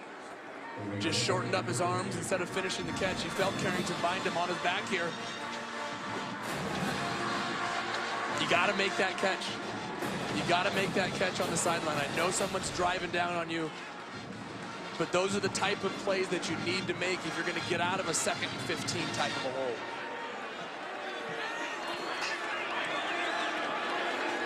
Aaron Green joins the TCU backfield, and that time just a misread on that little bubble screen, and it falls incomplete.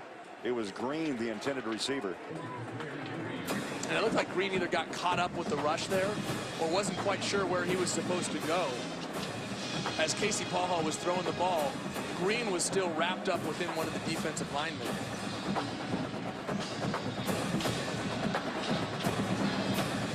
Javon Boykin, who started this game at quarterback, jumps on the field now as a wide receiver. He's in the slot to the near side. Number 2. Backs are split. Paul Hall shotgun. Sets and throws. Brandon Carter coming across the seam. Again, a catchable ball dropped just inside the 40-yard line. Well, not just a catchable ball, but a ball thrown, a strike. As Casey Paul Hall stood in and took a shot in the pocket. Watch him stay in there. The guy's got a broken left arm, for crying out loud. He's playing with the soft cast on. He stood in and took a shot and delivered a ball that should have been a first down. Ethan Perry at his 35-yard line.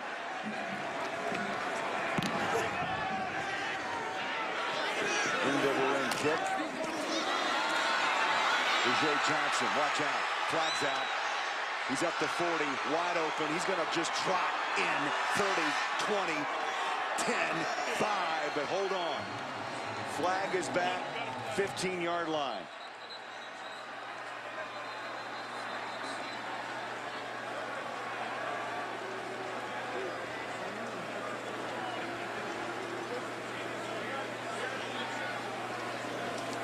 We'll get the call from Scott Novak.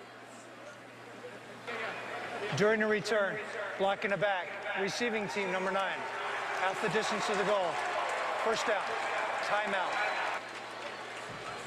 So they bring back the 85-yard return. They set up a wall, but it was a block in the back. Texas will have it, up 27-7.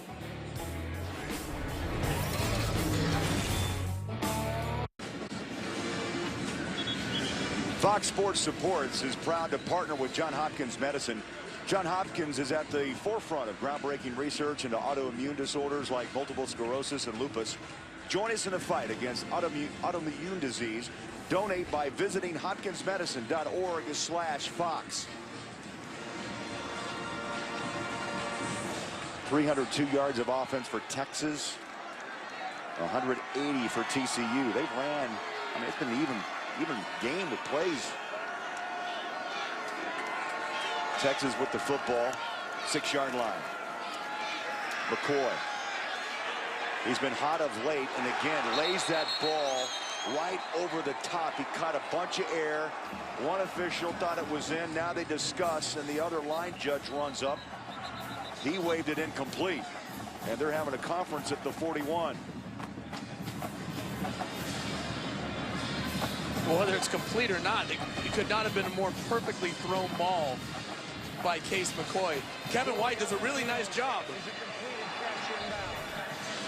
Kevin White, the corner, did a really nice job of forcing the wide out to the sideline and really decreasing the amount of room he had to work with, but Case just dropped that ball in the bucket over his receiver's outside shoulder. Fantastic throw and catch. McCoy up top. This time maybe one time too many as Verrett was able to keep up, made the interception off the hand of McCoy back at the 13-yard line. And Jason Verrett, the All-American, coming up with a big interception at a very key time for this TCU defense.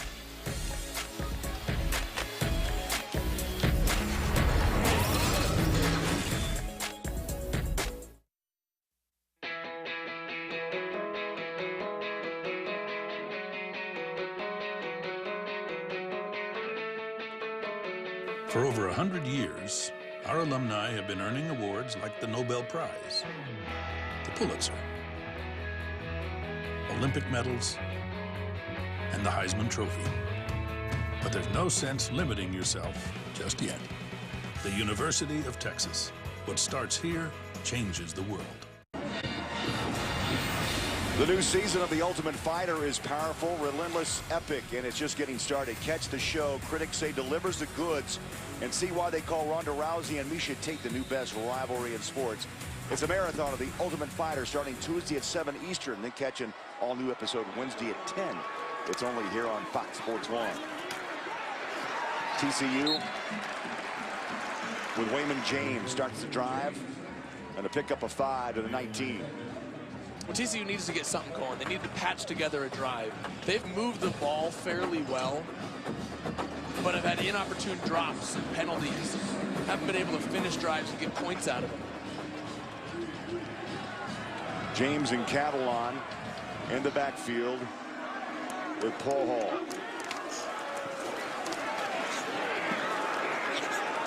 Wayman James, the ball carrier to the 20.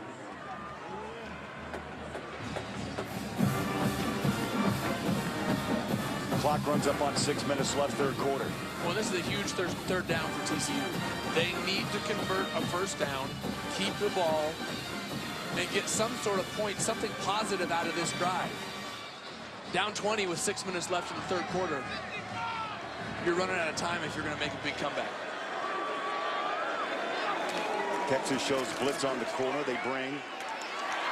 Paul Hall reads it. Nice throw on a string out to the 30-yard line to Duxon. And Paul Hall, if you think he can find some rhythm, maybe this TCU offense can move the football. Well, this is the flashes that he's shown up to this point. Casey Paul Hall can throw the football. There's no denying that. It's just a matter of him finding a rhythm. He's been gone for a long time, and he needs reps. Paul Hall back to work. Finds Boykin. Stop and go.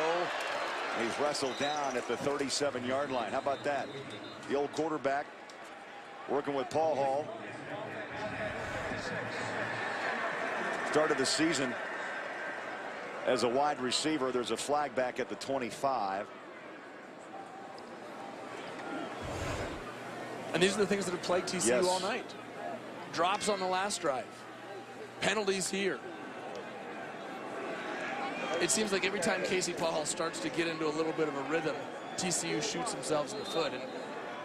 And these type of holes, 1st and 20, is tough for anybody to overcome, let alone somebody who's playing their first game in over a month. And back deep in your own territory at the 19-yard line. 6 flags for 65 yards tonight thrown against TCU. Paul Hall stands in the pocket, just got it away under heavy pressure. Malcolm Brown, number 90. Well, Malcolm Brown just pushes his way through the interior of the TCU defense. We've talked about their struggles, and Malcolm Brown is a heck of an interior lineman. Against Iowa State a couple weeks ago, 10 tackles, a sack, a tackle for loss, and a pass breakup in the same game. 2 sacks on the year, 31 tackles as the night started. 2nd down 20. They ride Catalan to the outside, and again, Texas so quick in pursuit. Maybe 2 yards of the 22. Shiro Davis with the tackle. And Craig, here's why one play is so important over the course of a ball game. Casey Paul Hall throws a strike to Trevon Boykin, converts a first down, and they have the ball out past the 40-yard line. Instead, it's a holding call, and now you go back and you're looking at 3rd and 17 from your own 22. The odds of converting this and maintaining possession of the ball are very slim when you should have had the ball out near midfield. 2 wide receivers stacked high and low. Paul Hall, low snap, pressured, throws the ball. Up top, double coverage, and it falls incomplete. The intended receiver for TCU, Ladarius Brown. And Paul Hall shows the strength of that arm as he let it fly down inside the 35. Well, there's no denying that Casey Paul Hall has the arm. He showed it last year in the few games he played to start the season, throwing 10 touchdowns against only 1 interception. He showed it in 2011 when he threw for nearly 3,000 yards. It's just going to be a matter of time and getting those reps back before he settles into the form that he once had. Ethan Perry getting a workout tonight. Gives it a boot at the 10-yard line. This one's going to be short. And it's out of bounds. Let's see where they mark it. Not a good kick.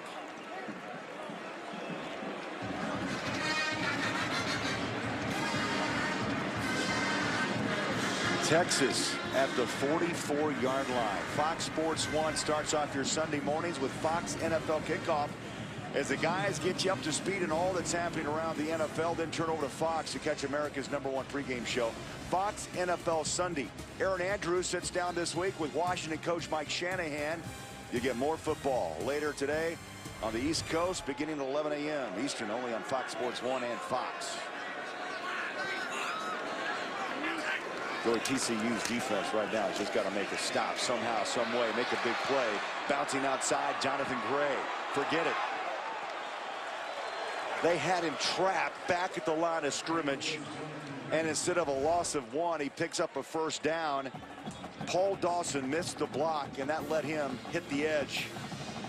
Well, that's the type of play that has allowed Jonathan Gray to separate himself from this stable of backs. He is an explosive player.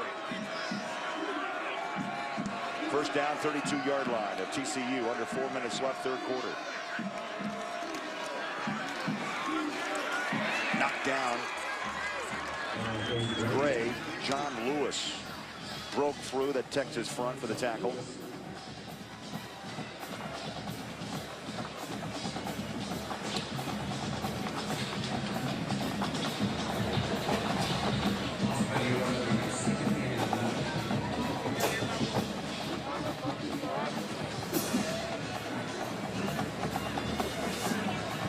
Texas, 2nd and 11.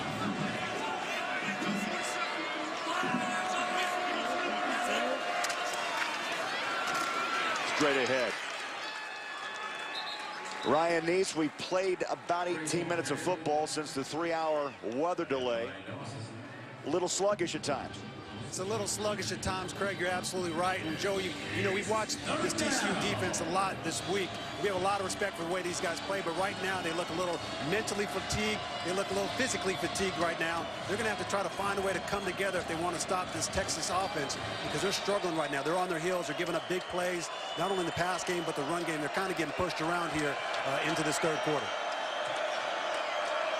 4 wide receivers set on 3rd down and long. McCoy's had success with the pass tonight. Launches it up top. Picked off. Picked off at the 9. Kevin White. That's the kind of play defensively TCU had to have. They picked off McCoy now since the weather delay by Verrett, this time by White. Well, that's the type of play that Case McCoy has not made throughout the course of his career. He's the game manager. He's the one who makes smart decisions. That was not, I think he would say that's not a smart throw off of his back foot deep in TCU territory, throwing into double coverage there.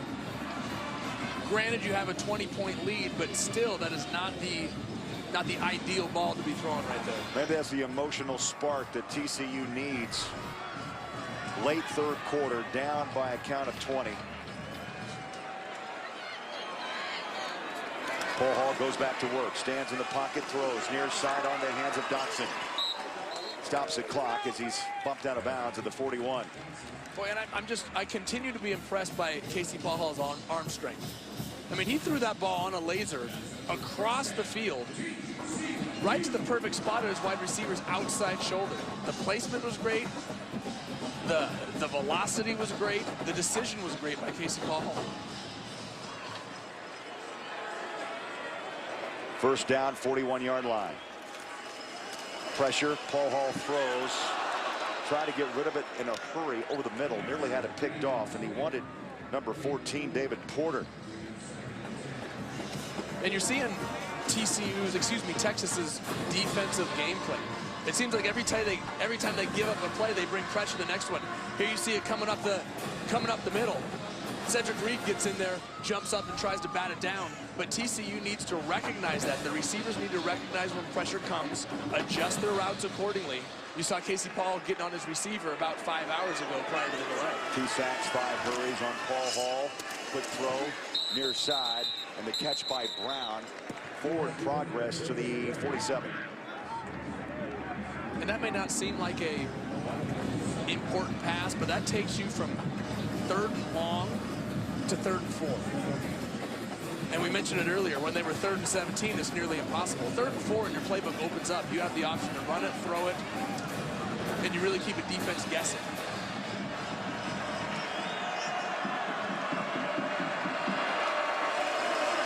Paul Hall pressure. Puts it over the middle. He had to get rid of the ball and try to dump it safely, and it's incomplete. Cedric Reed put the heat on Paul Hall.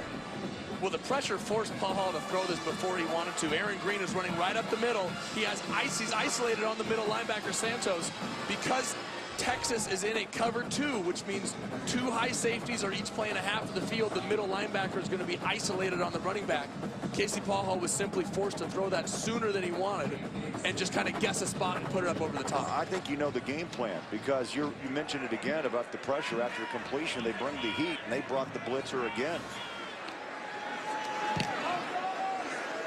Diggs with a fair catch, 11-yard line. So McCoy goes back to work as Texas is working on their 4th consecutive win.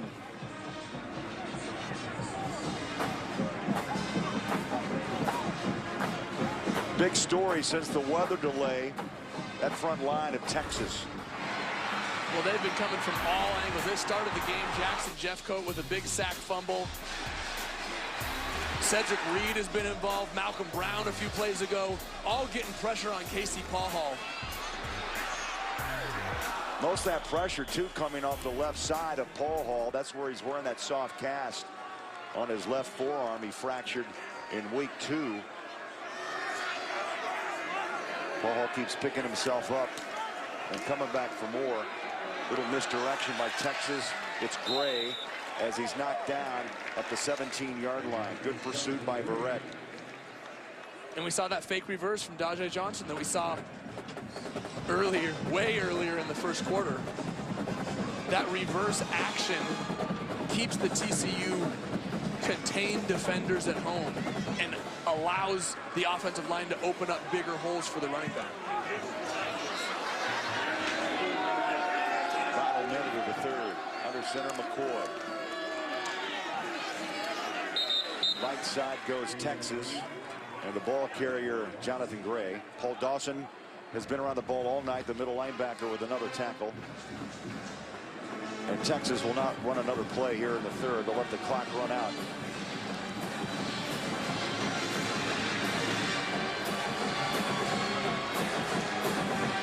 Texas will go to the 4th quarter up 27-7 on the road against TCU. It's been a night of rain and thunder, and it's been all Texas. They're up 20 on Fox Sports 1.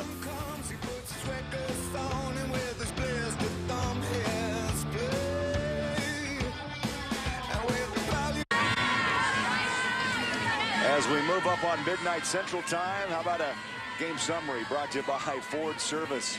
Yes, a 3-hour, 6-minute weather delay, 14 points scored off 2 takeaways by Texas. And Paul Hall, the big story as well for TCU. Seen his first action, Joey, since week 2. And at times he's looked really sharp, and at times he's looked like he's been out since week 2. I mean, I think you can see he's a talented player, but he simply needs to get back into football shape.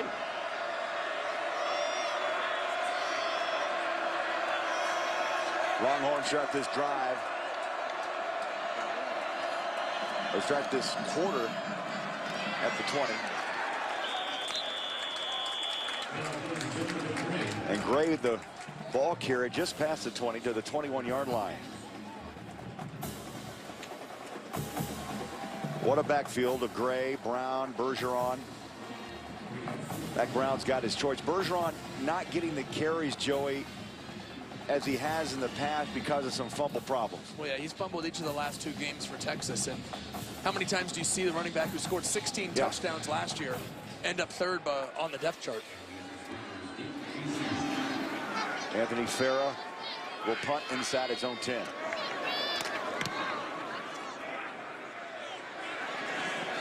Fair catch. Ball's out. Again it comes out, and Texas is all over it.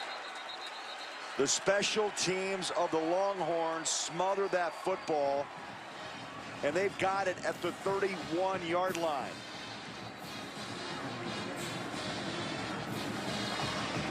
There is a pile of white and purple. Boyer's there. Who's coming up last?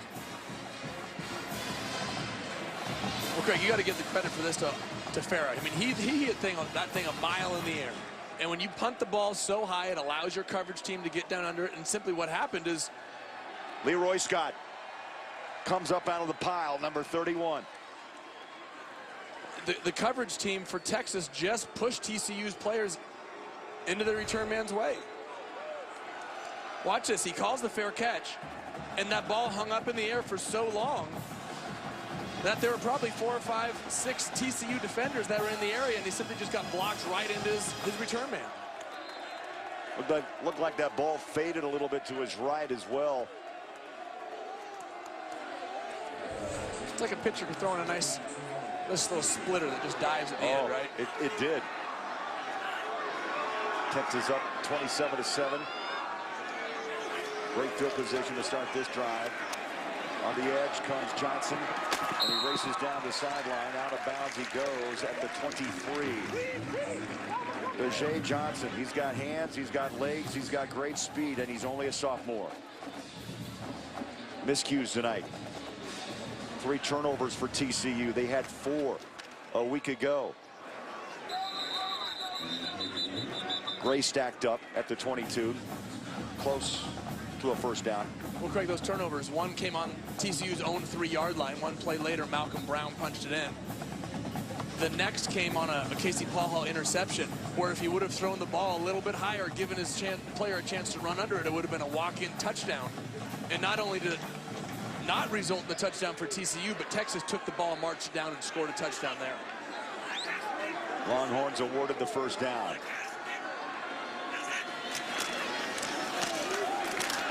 Off the right side, Malcolm Brown will pick up a yard to the 21. Good hit by Dawson, the middle linebacker. Dawson's been on the field, and he has been physical. Yeah, we've heard Dawson's name all night. And Coach Gary Patterson told us Dawson has done a great job of playing against teams that are very physical on the inside. He was going to be interested to see how Dawson played against Texas, who likes to spread people out a little bit. And he's to this point, he's answered the call. He's done a very nice job tonight. He's been hot last 2 games, a total of 24 tackles. And again, that middle is stuffed up. Malcolm Brown trying to follow his tight end, Jeff Swain. Let's get a report. Here's Ryan.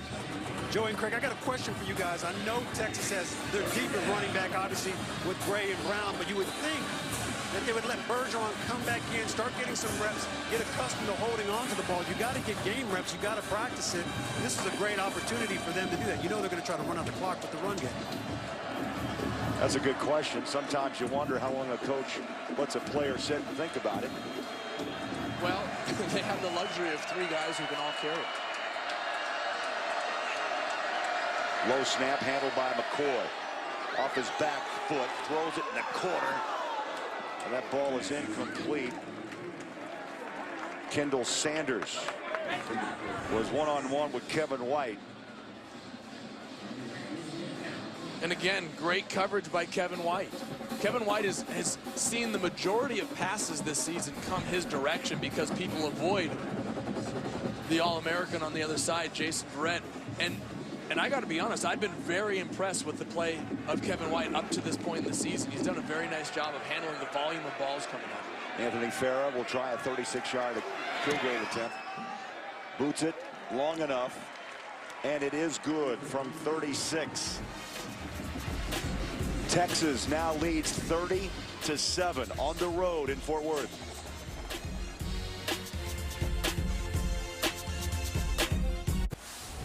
I'm Jackson Jeffcoat, defensive end from Texas. When you pop somebody with a big hit, it's an adrenaline rush, especially for me if I hit a quarterback. I watch a lot of film on my dad. Whenever I can get film from him, I watch him. He's my biggest role model.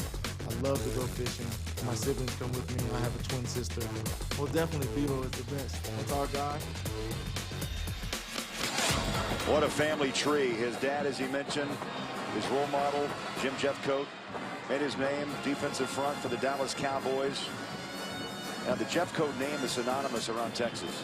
Well, yeah, it is, and it's becoming very well known in the TCU backfield as well. He's Yes. added to this Big 12 leading total of 6 sacks, now has 7 after getting one tonight. Has 2.5 tackles for a loss, adding to his team lead. Now has 10.5. He's been all over the field tonight. Catalan brings it out of the end zone, 2 yards deep, little wiggle move, flag flies, another one is out. Back inside the 20-yard line.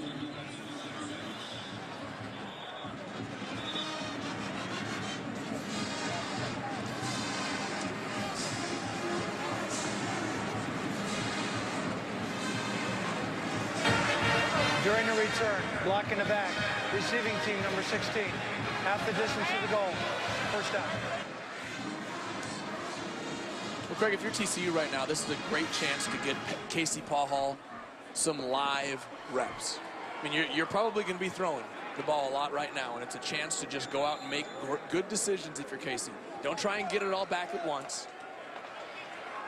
Just get some experience. Make the throws that you're going to need to continue to make throughout the season. And get back the experience that you've missed over the last 4 weeks. Texas closing in, Joey, on a 400-yard game offensively. There's that quick toss. Devon Boykin with the reception. So Paul Hall took over for Boykin after the second series. And now Boykin's back at receiver. They team up for a gain of 5. Call it 6, second down and 4.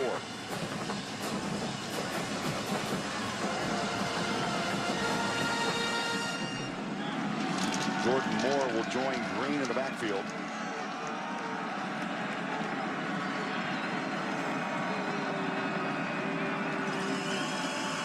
Paul Hall on a quick 2-step drop, throws near side on the hands of Ladarius Brown, and a first down for TCU. Great read, great recognition, great delivery by Casey. You know, talking to Gary Patterson yesterday, you know, he's mentioned to us, look, I don't know how many reps Paul Hall will get. He's been on the scout squad team the last 3 weeks. I've been impressed that he's been able to go this distance. Absolutely. I mean, you have to figure he missed all of spring. Didn't do anything football related until the start of camp and has been out since week 2. Wants the deep ball over the top and just through the hands, off the fingertips of Ladarius Brown. Indeed has the big arm. Well, yeah, and that ball was just inches away from being perfect. Carrington Bindum had very nice coverage. Right on the back shoulder, literally on the back shoulder. Pull on 85's numbers there. In case he put that ball just about 6 inches too far, but there weren't too many other places that he could miss.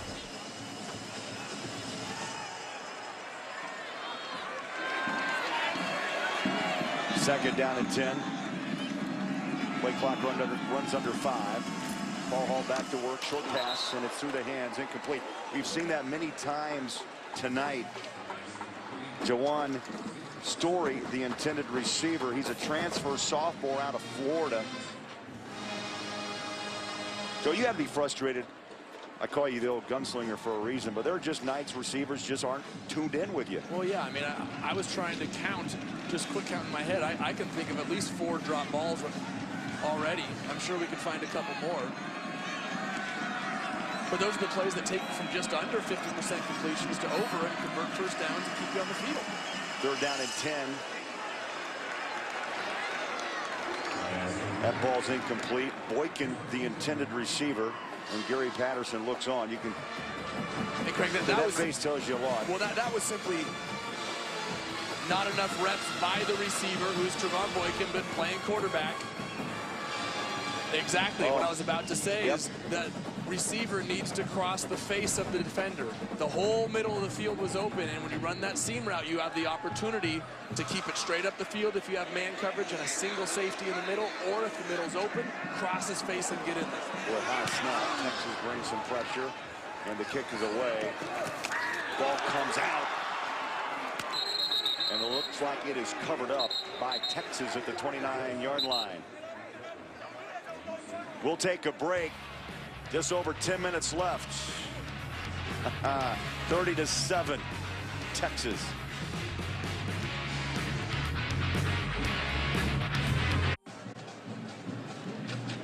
Well, it was a month ago. You thought Texas, you just write them off for this season, but they have bounced back in a big way at the right time. Undefeated in Big 12 play, as is Baylor, 8th ranked in the country.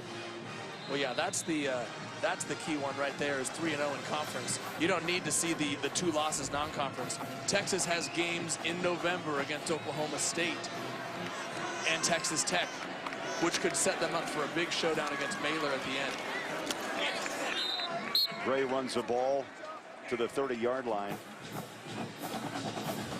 Here's what's left. Kansas, Charlie Weiss having troubles with the Jayhawks. West Virginia lost against Kansas State today. Oklahoma State, Texas Tech, Baylor, all top 20 teams. Well, it sets up for a run. I mean, it really does. They've already beat Oklahoma. They're a game up in the loss column. Texas Tech and Oklahoma State have already both lost a football game. And Baylor is the only undefeated team left in conference right now. 2nd down and 9. McCoy, quick hitter. It's Gray, breaks a tackle and another. He's into TCU territory at the 46-yard line. I mean, we talked about it earlier, Craig. You run those plays in the 1st and 2nd quarter that just get 2 yards or get 3 yards, and you say, why do you keep running them? Well, because eventually the defense is going to wear down, and they're going to give up chunks like that. You're setting up those runs in the 4th quarter, and Texas's offensive line has done a great job. By the way, Gray is flirting with 100 yards. He's got 21 carries, 94 on the ground. Joy, I have to ask, and I'm sure a lot of Texas fans who are still staying up late with us are sitting back just kind of in wonderment as well, how this team turned it around after giving up those gaudy numbers to Taysom Hill and BYU. 550 rush yards, a 40-21 loss. They bring a new defensive coordinator, Greg Robinson. They lose to Ole Miss after he had 3 days to prepare, and all of a sudden, I mean, Texas is 8 minutes away from winning their 4th straight game. It speaks to the resolve of this Texas team.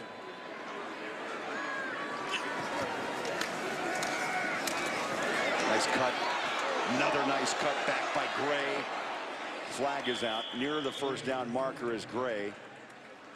Holding offense, number 77. Bring it back. Penalty.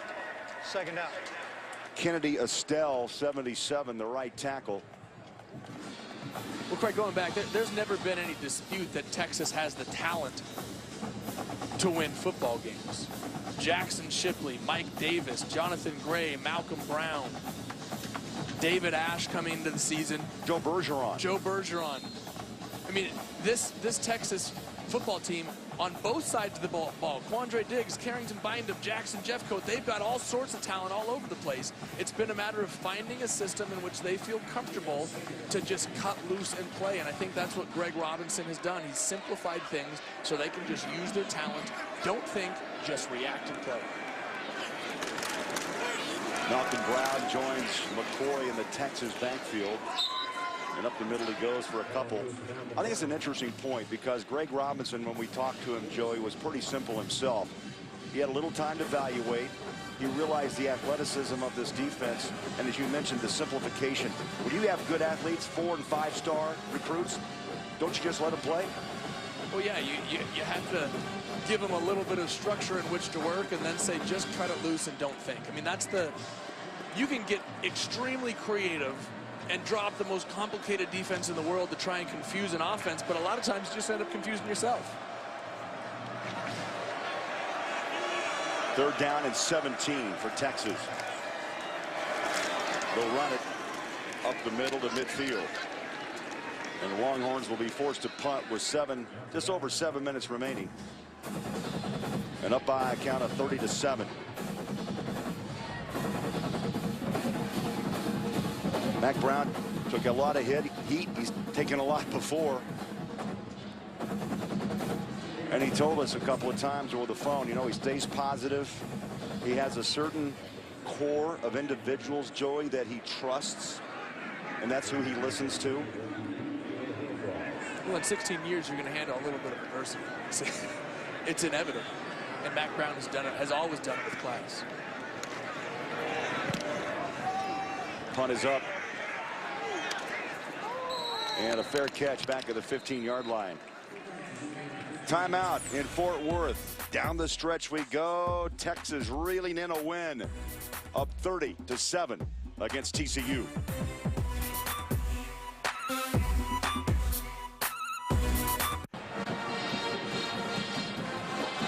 Now that TCU sideline, where the emotions drained tonight by Texas.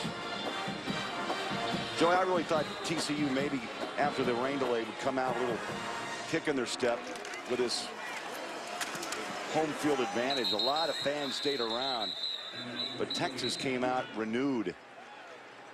Played well. They did. I think it speaks to the experience of this Texas team.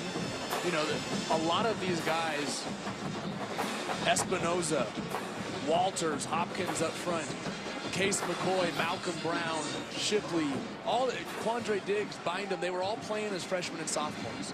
And now they have 30, 40 games of experience under the belt, and they're the ones who came out and just handled the adversity. That ball may have been deflected off the hand of Hall. It falls incomplete. Oh, yes, Texas fans well represented tonight. The eyes of Texas are upon them. Yes, they are.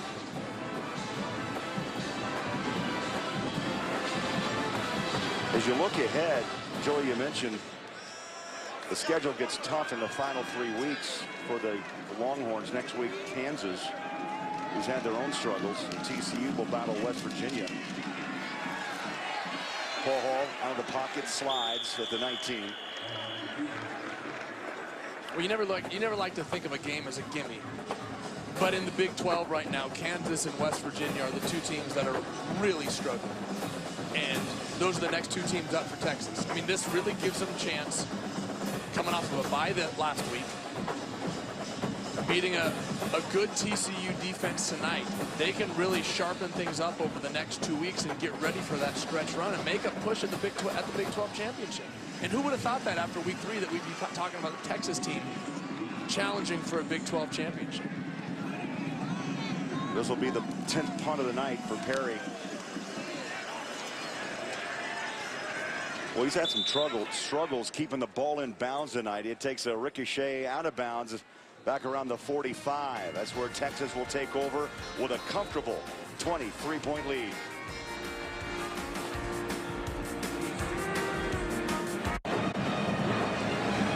It has been a long night, but Texas fans having a good time here in Fort Worth, up 30-27. Time for our Right Stuff Player of the Game, presented by Academy Sports and Outdoors. And that defense of Texas was impressive, led by Jackson Jeffcoat. He was all over the place. And even when he wasn't making the plays, he was allowing his teammates to make plays by simply drawing attention. New quarterback, he wears number 18, Tyrone Swoops. And there's a ball carrier, Bergeron. So, Ryan, you asked to see Bergeron. You got him in the final 5 minutes of this game.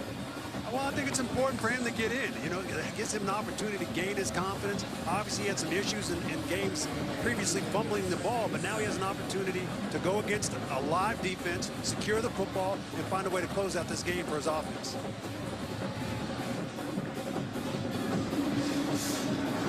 Brian, you make a great point. I mean, the guy had 16 touchdowns on the ground last year. He obviously has a whole lot of talent and they're going to need him as you get on this stretch run for Texas. Timeout, Texas. Texas, second charge of the second half, 30-second timeout. It's a 30-second timeout. We'll keep it here. And McCoy, all smiles. And let's send it back to Los Angeles. A game break. It's late. Here's Patrick O'Neill. Yeah, indeed it is. Oregon State has had no answer for Stanford's Tyler Gaffney. So right back to the well, 32 yards, untouched. Gaffney, $132 and 3 touchdowns, 20-9 in the fourth quarter. As we go back to Craig, Joey, Ryan, your whole crew, I know it's been a long night. Great job by you guys in Texas. Patrick, thanks so much. Now, I didn't expect the weather to move in as harshly as it did. That was nice of Patrick to say. Swoop's a true freshman quarterback, 6'4". He's going to roll out and throw on play action. He's going to tuck and run.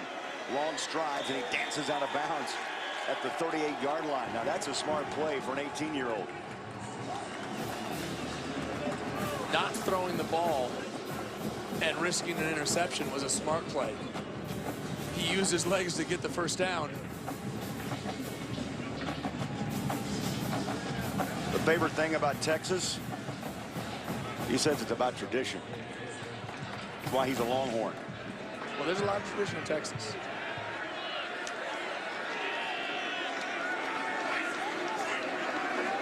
Of course, that national championship of '05 rings a bell.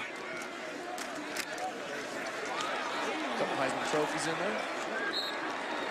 Bergeron gets the carry left side past the 35 to the 33-yard line. Clock continues to run. Under 3.5 minutes to play. Brown's been around a long time, so has Patterson. I'm sure they're going to label this game as one of the more, how about strange, of their career. I think that's a fair assessment.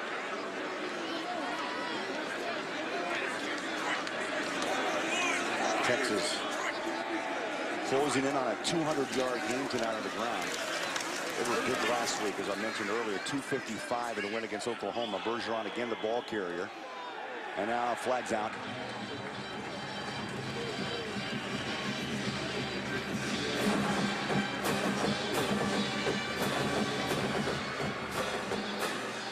After the play was over, personal foul, unnecessary roughness on a defense, number 2. 15-yard penalty, first down. Jason Verrett. Well, the frustration is understandable. But you can't let it overflow and cost your team 15 yards. I mean, it's been a tough game for everybody out there. It's been physical up front. You add in there a 3-hour rain delay or lightning delay.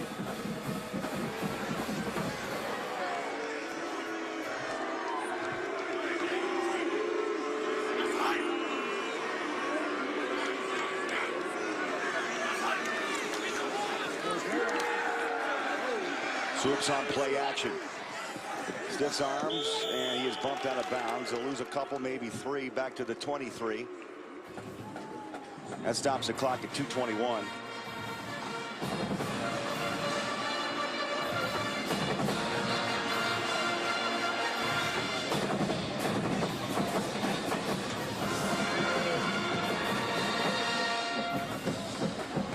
Mac Brown letting this clock run.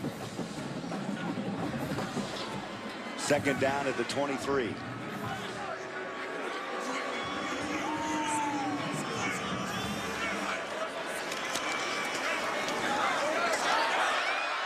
Hand off Bergeron. The big hole, it closed down at the 15. When you saw a little bit of the talent right there of Joe Bergeron, a big back, 6'1", 230 pounds. I love his story. He was a fullback in high school, and came into the Texas camp for high school kids as an unknown, and just happened to run a 4.4, and they kind of quietly said, hey, I don't think anybody really knows about you. Not many people paying attention to fullbacks, and they offered him a scholarship, and he came and has contributed in a big way for this Longhorn team. Junior out of Mesquite, Texas. He slips and slides inside the 15-yard line. You know, Mack Brown came to Texas, Joey, from North Carolina after the 1997 season, the 28th head coach in Texas history. He's second in school victories, just behind Darrell Royal, two-time Big 12 Coach of the Year, national championship in 05, runner-up in 09, 9 straight 10-plus win seasons. The only coach in BCS history to do so. Well, no matter what the talk was about Mack Brown and this Texas team, there's no denying what he has done for this program and how he has done it. Just a classy coach and a wonderful man. Supes tries to run out of trouble, and he's down back at the 21-yard line. So the final seconds tick down in what turned out to be a 6-hour ball game. Over 3 hours of lightning and weather delays. They plays football here. And TCU will fall to 3-5, 1-4 in Big 12 play. And Texas, I'd tell you, Joey, their roll continues. This is looking like it's a team that's shaping up to be in the mix for the Big 12 championship and that automatic BCS berth. And who would have said that after week 3 when Texas is sitting there 1-2? Fired their D coordinator, gave up 550 yards on the ground to BYU.